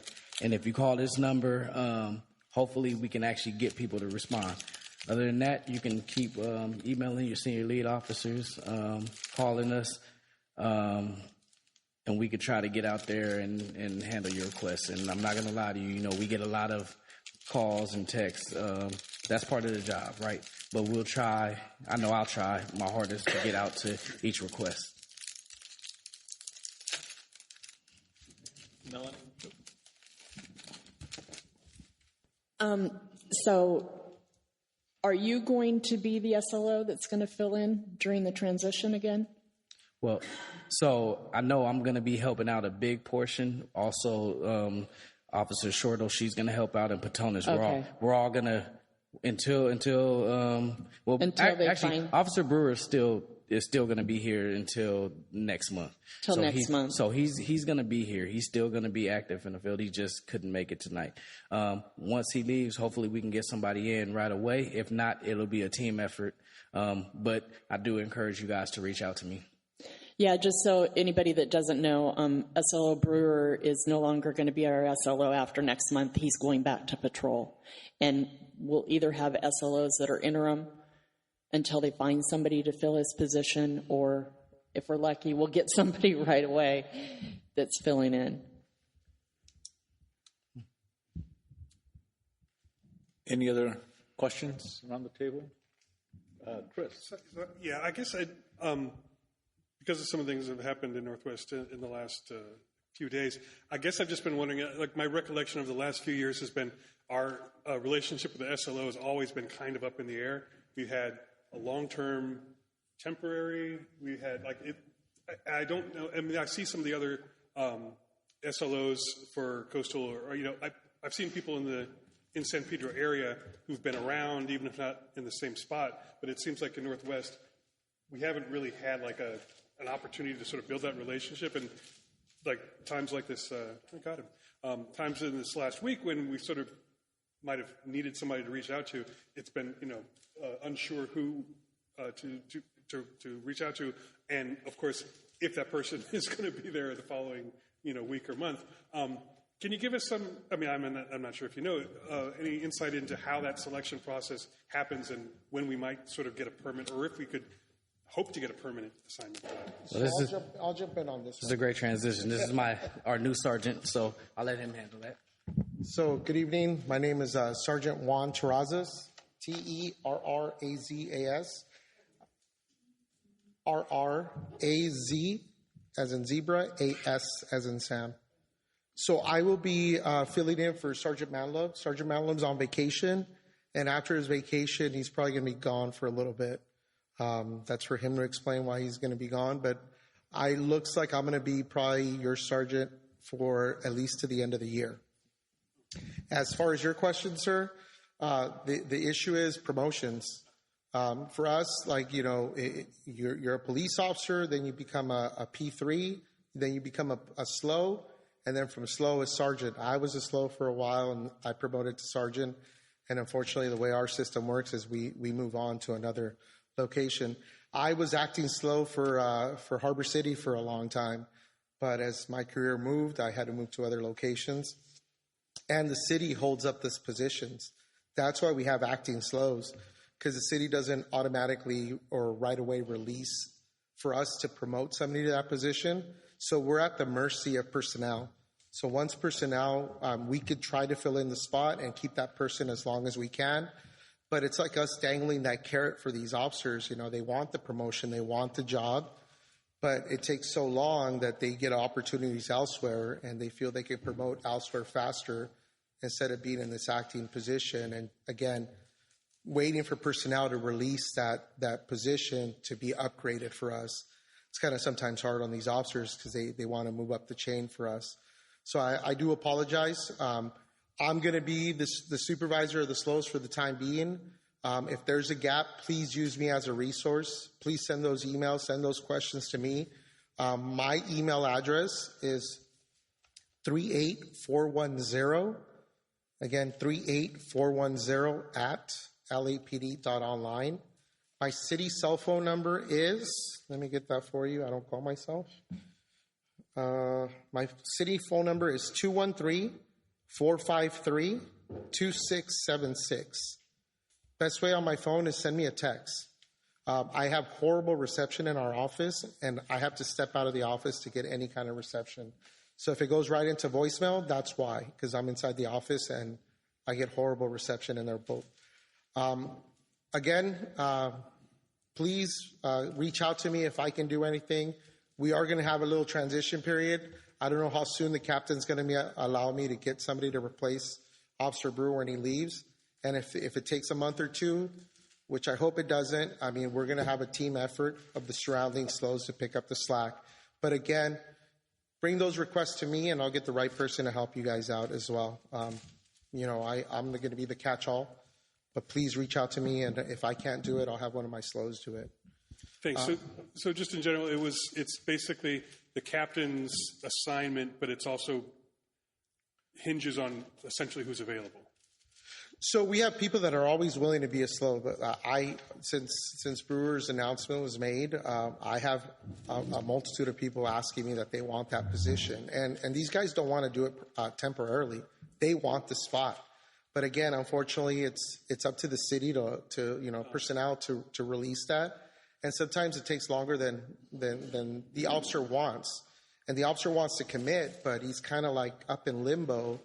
And then other opportunities present themselves or hardships happen, and they have to move on because they don't feel that they're getting that certainty for that spot.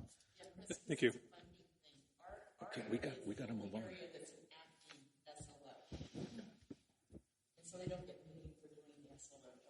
Yeah, I mean, we would love, the officers that have worked it, they want the spot. They want the job, but again, personnel has to release that and allow us to have that upgrade for that officer and be able to have an interview and select a person. Just like him, he was an acting slow as well. He just interviewed how long ago? A week ago, and we got he's the permanent guy now for the area that he was acting. Thanks. Any other questions for us? Adam Stevenson. Yes, I was just wondering. I'm not sure if you're aware, last month when we had our Juneteenth event, at the end of our event, there was a little interaction that our community had with the LAPD officers that were there, including the sergeant. And so I know that there have been some complaints that were made with Captain McGuire. Okay. And I also know that we were told that we would have the opportunity, personally I spoke with the sergeant as well as, is it Nua? Is that his name? Officer Nua? Yeah, Yes. Officer Nua, that we would have a debrief. So has there been any progress on that, on us having an opportunity to sit down and discuss some of the issues that we had with the policing that day? So what captain did you speak to? Is his name Brent McGuire? So McGuire's out for the time being. Okay. I haven't spoken to him since that. He has been out. So let me touch bases with him and see where he's at with that. We need to have that conversation. Okay. And if you can send me an email or a text, definitely, so I have your information, and then I can get back to you as soon as he comes back in and I have that conversation with him. Yep. Okay. I think that does it for us. Thank you so much for being here. Thank you for your patience, for hanging out. Thank you. And please use me as a resource. Send me an email. If I can't get you the answer, I'll get somebody to help us out. Sounds great. Okay? Thank you. Thank you, guys. Thank you. Okay. We're going to move on to, that takes care of our agenda item number 6. And we're going to move on to our consent calendar, agenda item number 7. Now, just to let you know, we try to get out of here by 8:30, so we're going to have to really move this agenda along because we have a few more things to address. So I think we really need to be very compact with our questions and how many times we're asking questions and things like that. So anyway, I'd like to move on to our consent calendar. We have 5 items. Item A, approve the minutes for the 12th of June, approve appointment of Leila Aguilera to Youth and Outreach, approve the appointment of John Barbera as Youth and Outreach Committee Chair, approve the appointment of Cole Areola Carr to Public Safety Committee, and the last one is to your vote to approve a retreat. Now, we're going to have to take a survey between the 2 days that we're suggesting, August 12th, which is a Saturday, or August 13th, which is a Sunday.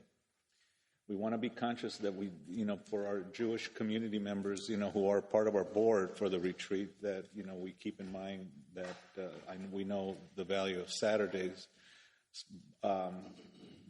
So we're giving them, we're going to vote that we'll do a survey, but I just want to get the approval to have this retreat so we can get ourselves situated for the new year coming up. So with that, if we can do our approval just to approve a retreat on that item, the rest of the stuff is others that we usually vote on during the consent calendar. No one is asking to separate it at this point. I'm just saying that we're looking for the retreat. We're going to determine the date when we take the quick survey after the fact. You know, historically, it's been like 10 to 2, that time frame. Yeah, well, we're going to try to keep it, you know, within reason. But that's the intended time frame. Anyway, so if no objection, I'd like to get a motion for these 5 items. So moved. Okay. Gwendolyn. Gwen moved and Melanie second. And any discussion? No discussion. So can we go ahead and take a vote count? Okay, Leila Aguilera.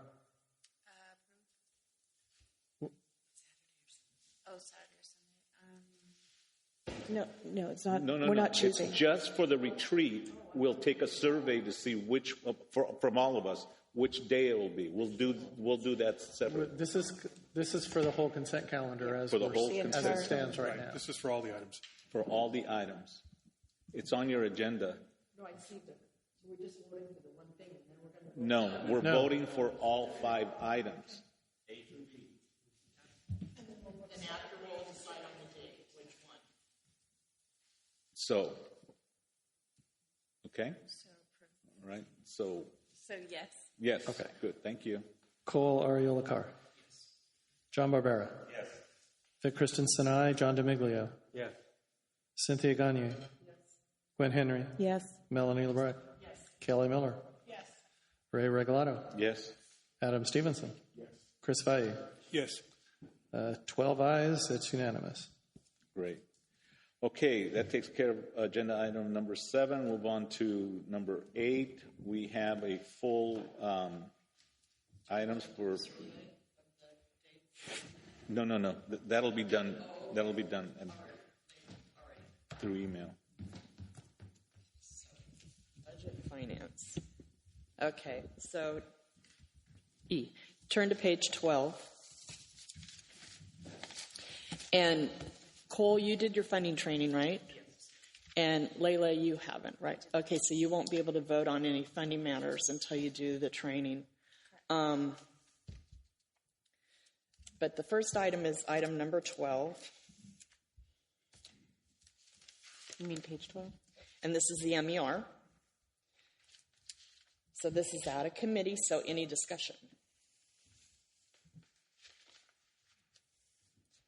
And as you see up at the top, net available, $8,592.59. That's going to be our rollover that will come in August or September that we have. Quick question.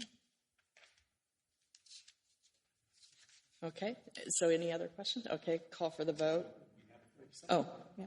Just out of curiosity, is that 8,500 kind of the same of what we had last time? I just want to get an idea. Is it similar to last time? Is the surplus? It's a little more. It is a little more. Okay. Yes. Good. That's nice to know. Thank you.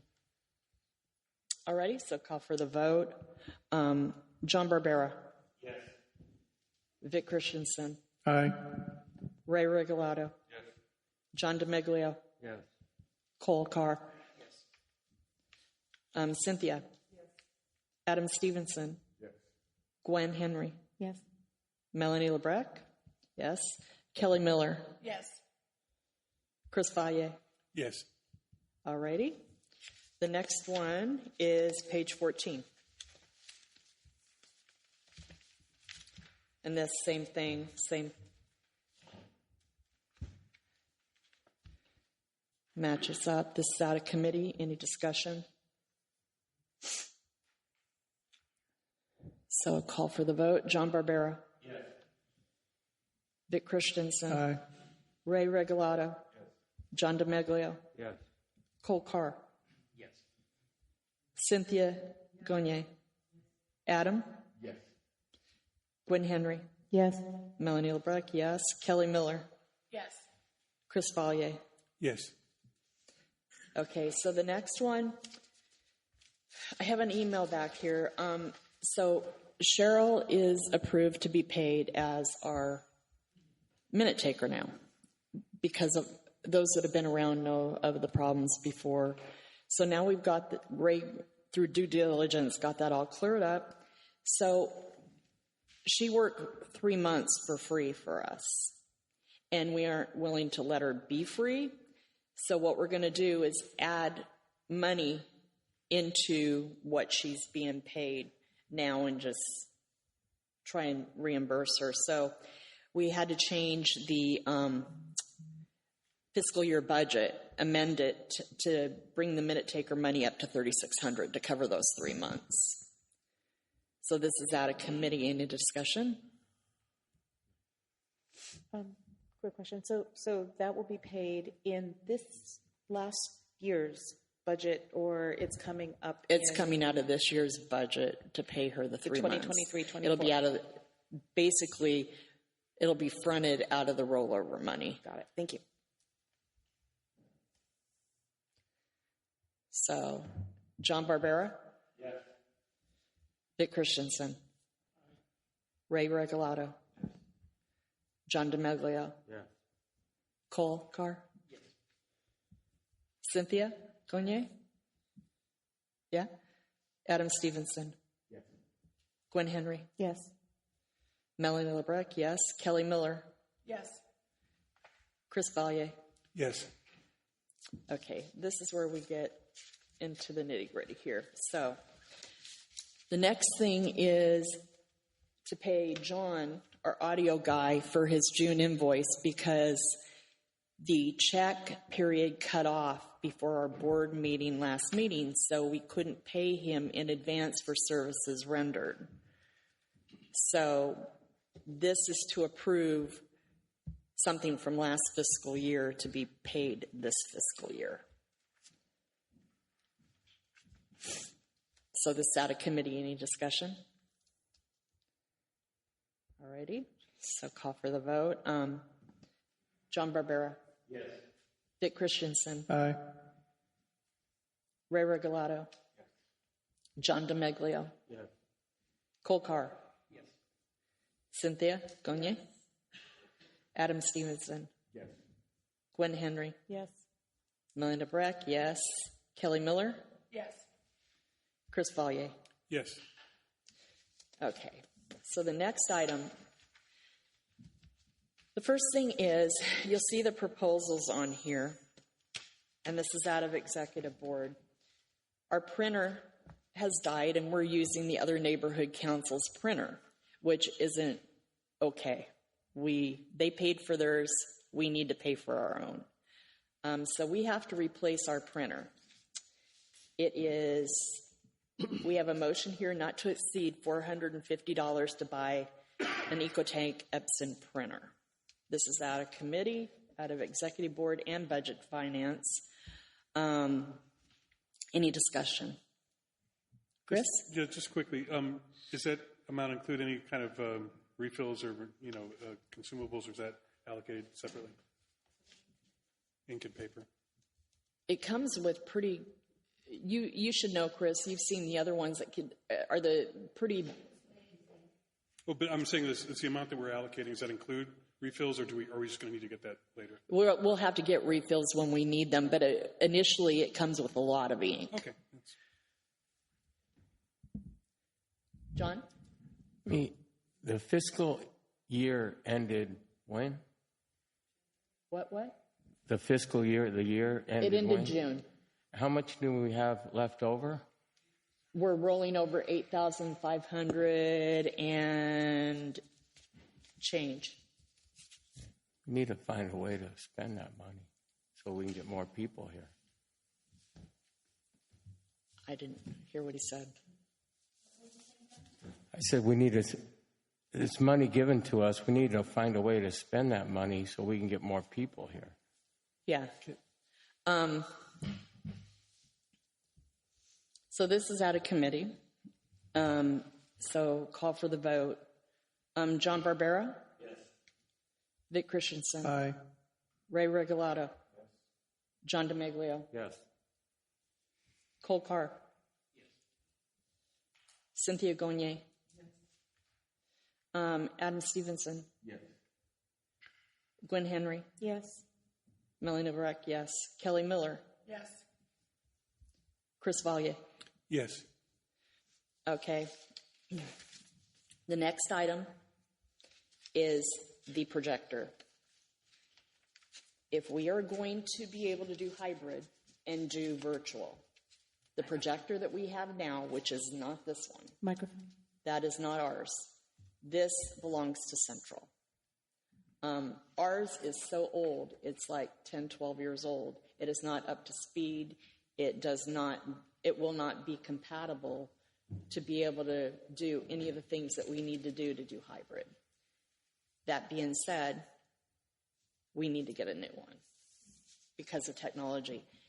This is at a committee for $520 to buy a new projector. Any discussion? Adam? Are there plans to go hybrid? If this thing passes, then it will be up to the board as a vote, whether we want to or not.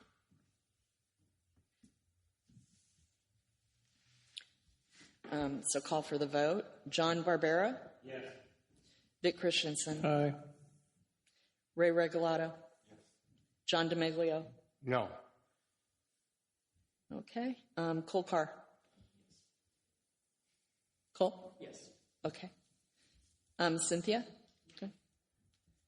Yes. Adam Stevenson? Yes. Gwen Henry? Yes. Melanie, yes. Kelly Miller? Yes. Chris Vallier? Yes. Okay. The next item, a laptop. We have no laptop. Our laptop. Can you use the microphone? Somebody say something? I couldn't What? hear, I couldn't Oh, hear you can't hear me? Oh, we have no laptop. Our laptop is missing. It can't be found. A police report has been filed.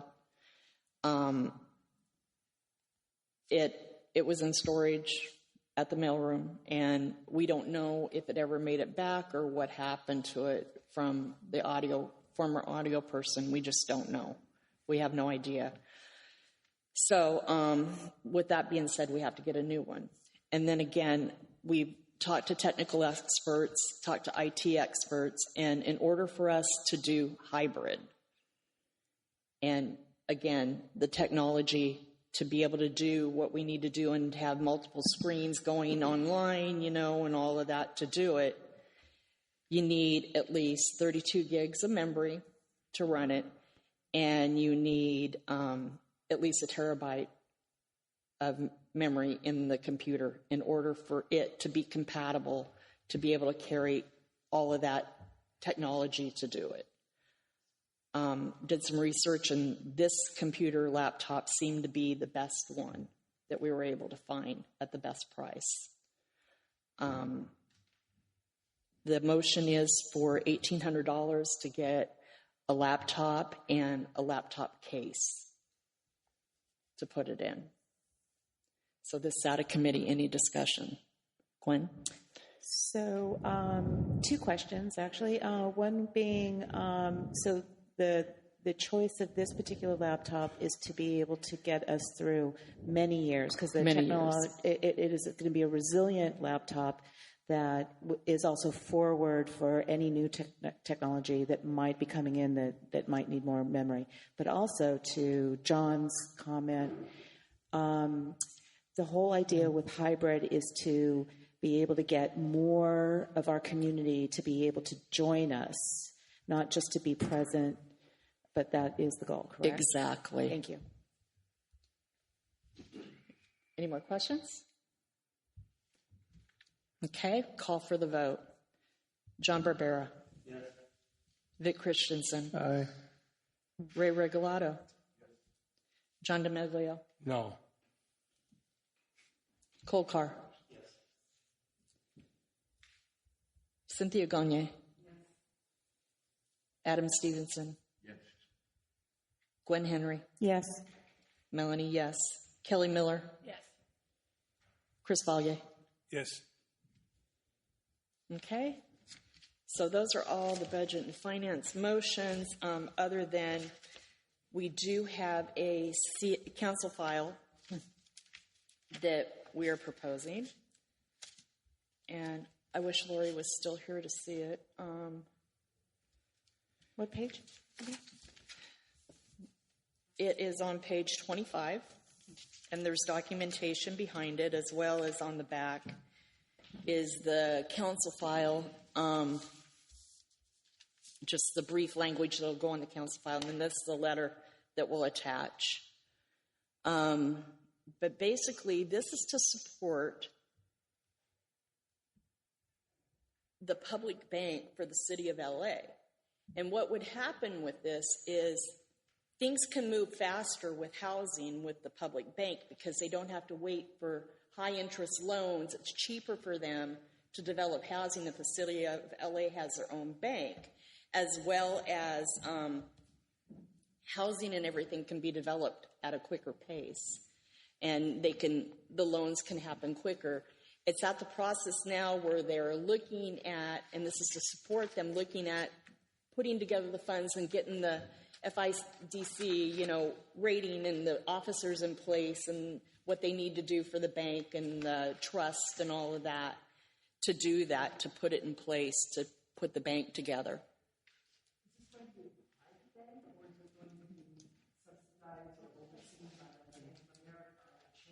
It would be a public bank for the city. No. For the city of LA. It wouldn't be for the workers. And it would be for the city itself for funding to help with internally, I think. No, it's publicly held. It would belong to. It'd be public funded, though.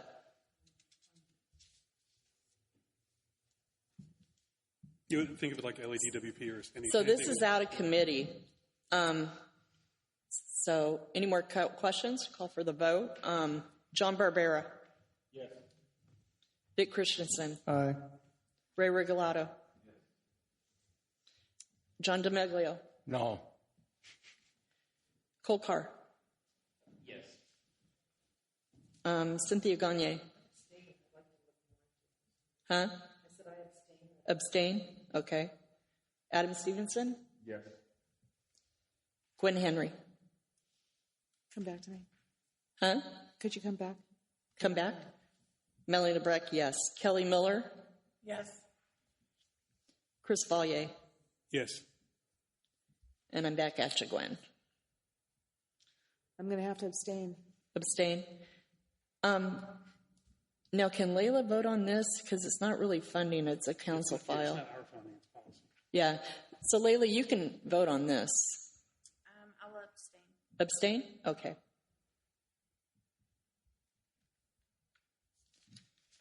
Alrighty.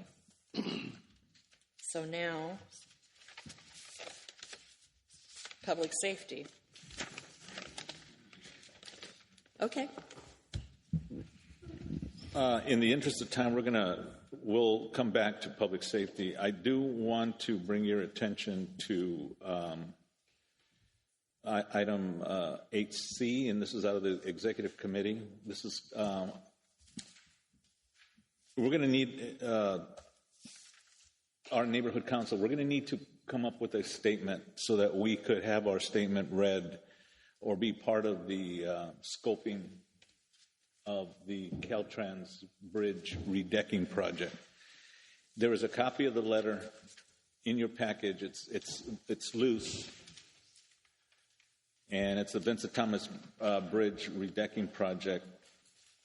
It's going to the Division of Environmental Planning, and to put it very quickly, there are 6 items that have been identified that we would like them to consider as they move forward. And I'll read them off real quick. It's a public comment period. We want the Caltrans to allow neighborhood councils to have, well, not neighborhood councils, but when they come out with public comment periods, we need them to give us 90 days to be able, neighborhood councils, to come back, survey their constituents, help people, give the people to understand what the project is all about, and also so that the necessary feedback can occur.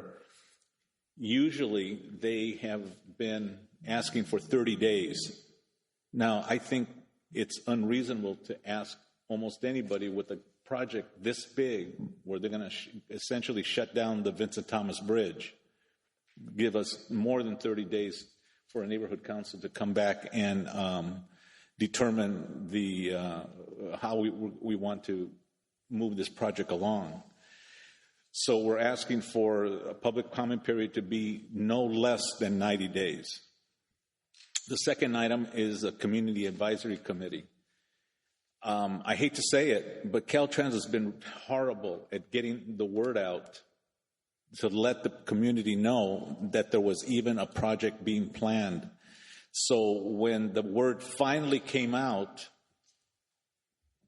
it was almost the next week where they actually had a public hearing in Wilmington, and the amount of people who attended that hearing were three.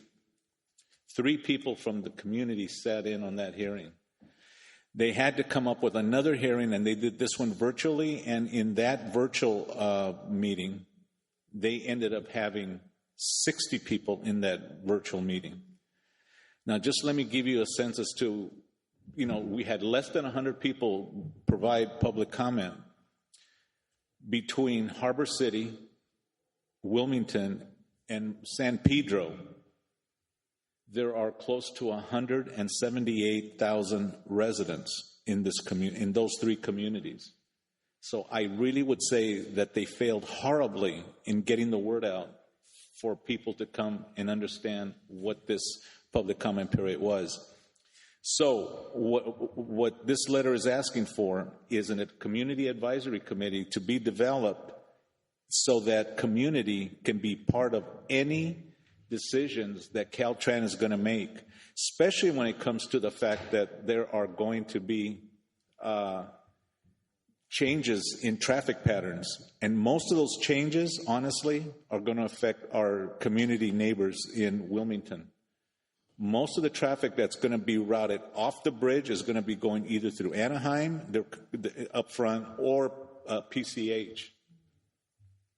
And honestly, something like that is probably not very fair to the communities of Wilmington. However, what happens when they block, when the bridge is under construction? What ends up happening there?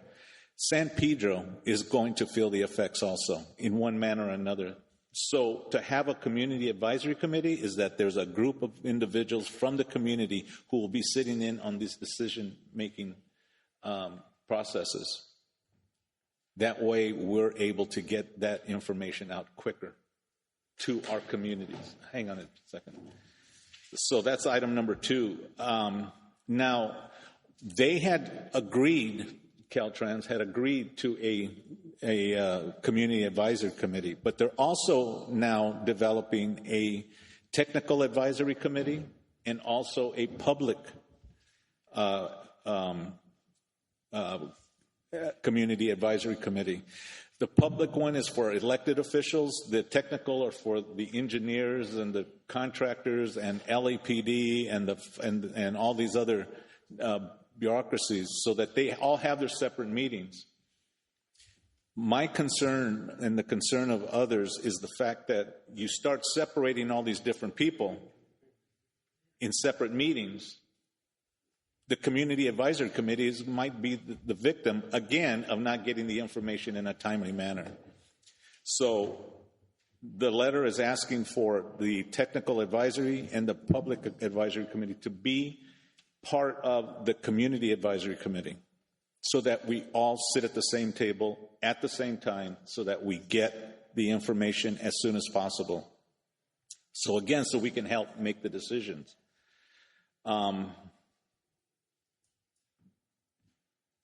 Let's see. The others is we want to be able to determine what the detour routes are going to be and help identify that, what they're going to look like. And finally, the ferry service. Someone actually suggested that perhaps maybe they should reinitiate the ferry service between San Pedro and Terminal Island. Right, exactly. So that, there's a lot of ILWU workers who have to get to Terminal Island because that's where their assignment is. It's going to be terrible when these guys are trying to go over to Terminal Island coming from Wilmington. So perhaps maybe there should be that ferry service to get them back and forth so that there's an easier access and it'll impact the high level of traffic. Anyway, that's what the letter is asking. On behalf of Northwest San Pedro Neighborhood Council, I need your permission for me to send it out tonight. Because as Amanda had mentioned, the public comment period ends tonight at 11:59. So with that, I'd like to get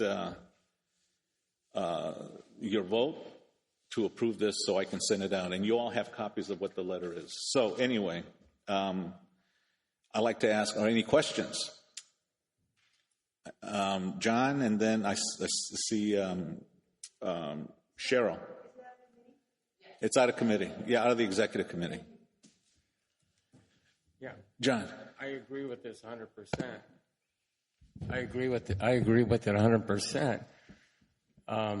Because if the working force has a gateway to the project and everybody else does, there's no reason why the community can't. So yeah, it needs to be addressed because this is going to be a big deal. It is a huge deal. And as far as the ferries go, to get the ferry to one spot back and forth, you're going to need bus systems to get them to their places to go. I just wonder. To address that, it allows the community advisory committee to bring up issues just like that. Mm-hmm. That way we're in communication with everything that's going on. Gwen. 2 comments. So last time we were here, they promised to create this community advisory committee. They promised to make this tech advisory committee, and there was one more committee that includes businesses and other. That's the tech. Yeah, the tech. There's a third one. There are 3 of them. Yeah. So, but this puts it down in writing that we still promise that because those were just words. Secondly, I urge everyone, if they have more thoughts, to get it in tonight because I have more thoughts over this than that. And one more comment. Nanette Barragon's office is somewhat interested in our feedback. They also are very interested in this project. So I've communicated to, let me see, Barragon's office, McCosker's office, Han's office, Bradford's office. I communicated to Gibson's office, and they've all agreed, and they've all sent in the same type of request so that they do that. 90 days and also a community advisory committee. So it's really important. This job is too important to our community to just rely on bureaucrats to make the decisions for us. Absolutely. John? Like the last time that John mentioned it to them when they were here, we're going to go. It's hard for them to get to work once this thing closes down. That's right. And we got. I mean, what? Anaheim, Wilmington, all those roads, BCH, they can't handle half of this stuff that goes through here. Yeah. And is there any other entrances, John, if that's out here on John Gibson or anything? Yeah, the only entrance there is besides the bridge is the closest one that's going to be highly busy is where they had the Ford Bridge that comes over through Henry Ford Wilmington to Terminal Island. Yeah, see and that is like right now jam packed with truck drivers and everything else. We came through there the other day and it was truckers were getting off right there where Henry Ford is, and then just where the 710 just goes over the new Desmond. Yeah. Everybody exited that way. Yeah, yeah. We're getting up a time. I'm really a stickler for parliamentary procedure. Yeah. I've been here months now. The question. We know that we all agree on this because we've dealt with it, right? That's right. And so when you call for the question, we all agree there's no more need for an affirmative comment because we know we all agree. So I just want us, for parliamentary procedure, if we can just get back to the question. So I think we're going to vote. So let's vote on it. So, you want to, Vic, you want to take the vote? Okay, Leila Aguilera. Yes. Cola Arreola Carr. Yes. John Barbera. Yes. Vic Christensen, I. John DeMiglio. Yes. Cynthia Gagne. Yes. Gwen Henry. Yes. Melanie Albrecht. Yes. Kelly Miller. Yes. Ray Regalado. Yes. Adam Stevenson. Yes. Chris Valle. Chris Valle. Yes. Okay, 12 is unanimous.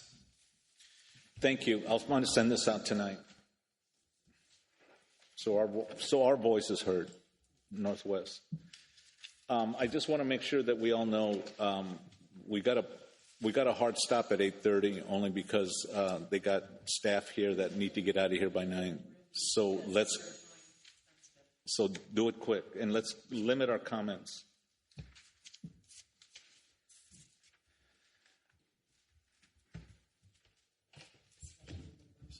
Go ahead. This is, let's see where she's got it. Council file 19235. No.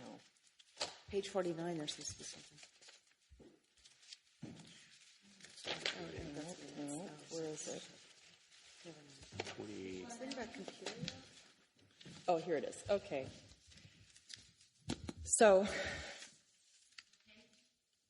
yeah, we're good. 183. Just here. Yeah, that's it. It's right here. Okay, page 36. It's Council File 11-1813S8. So the motion is on the back of this. This is to do with Rancho LPG. They're doing an investigation because water is leaking into the watershed area is what they suspect, and they're concerned about contamination into the watershed from it. And they've been operating kind of not on the schematics of what they should be operating on. There's a lot of problems. So our neighborhood council is weighing in support of what's going on over there. So it says here, I'm not going to read it. You guys have it in front of you, that it's been posted for like a week now up online. It's out of committee. So any questions?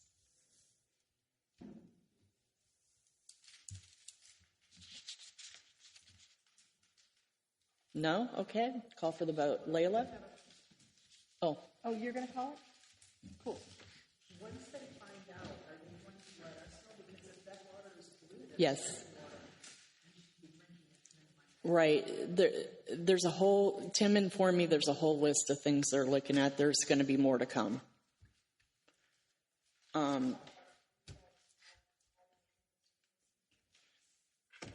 So Layla? Yes. John Barbera? Yes. Vic Christensen? He left. Okay. Ray Regalado? Yes. John DeMiglio? Yes. Cole Carr? Yes. Cynthia? Yes. Adam? Yes. Gwen? Yes. Melanie? Yes. Kelly? Yes. Chris? Yes. Okay, next one. Huh? Okay? So this is in regards, there's a whole report that I attached about Ron Galperin and how the most important department, the Emergency Management Department, is an essential service dedicated to ensuring public safety, and it's the lowest funded. And this is to support a better plan to ready LA for the funding of Emergency Management Department. This is out of committee. Any discussions? Okay, call for the vote. Layla? Yes. John Barbera? Yes. Vic Christensen left. Ray? Yes. John DeMeglio? Yes. Cole Carr? Yes. Cynthia? Yes. Adam? Yes. Gwen? Yes. Melanie, yes. Kelly? Yes. And Chris? Yes. Last but not least is a letter. Where'd the letter go?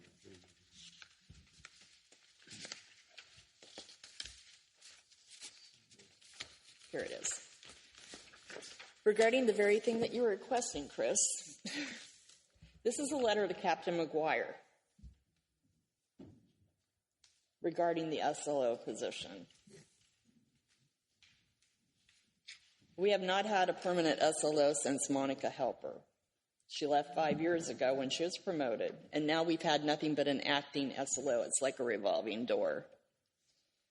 It has disrupted, the constant change in SLOs is to disrupt continuity and trust in the community. And for the neighborhood watches, it's been a problem. So we have 14 active neighborhood watches in this area. And there's been an 18% increase in burglaries over the past year. So I'd like to be able to send this letter on behalf, with Ray's signature on it, to Captain McGuire. So this is out of committee. Any questions? Call for the vote. Layla? Yes. Cole? Yes. Vic Christensen left. Ray? Yes. John DeMeglio? Yes. Cole Carr?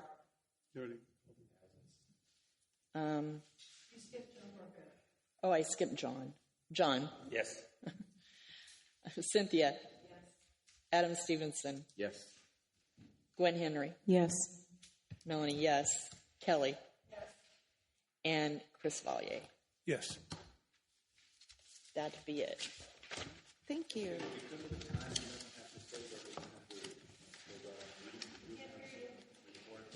Can't hear you at all. Microphone. Oh. Well, I was trying to sneak it through.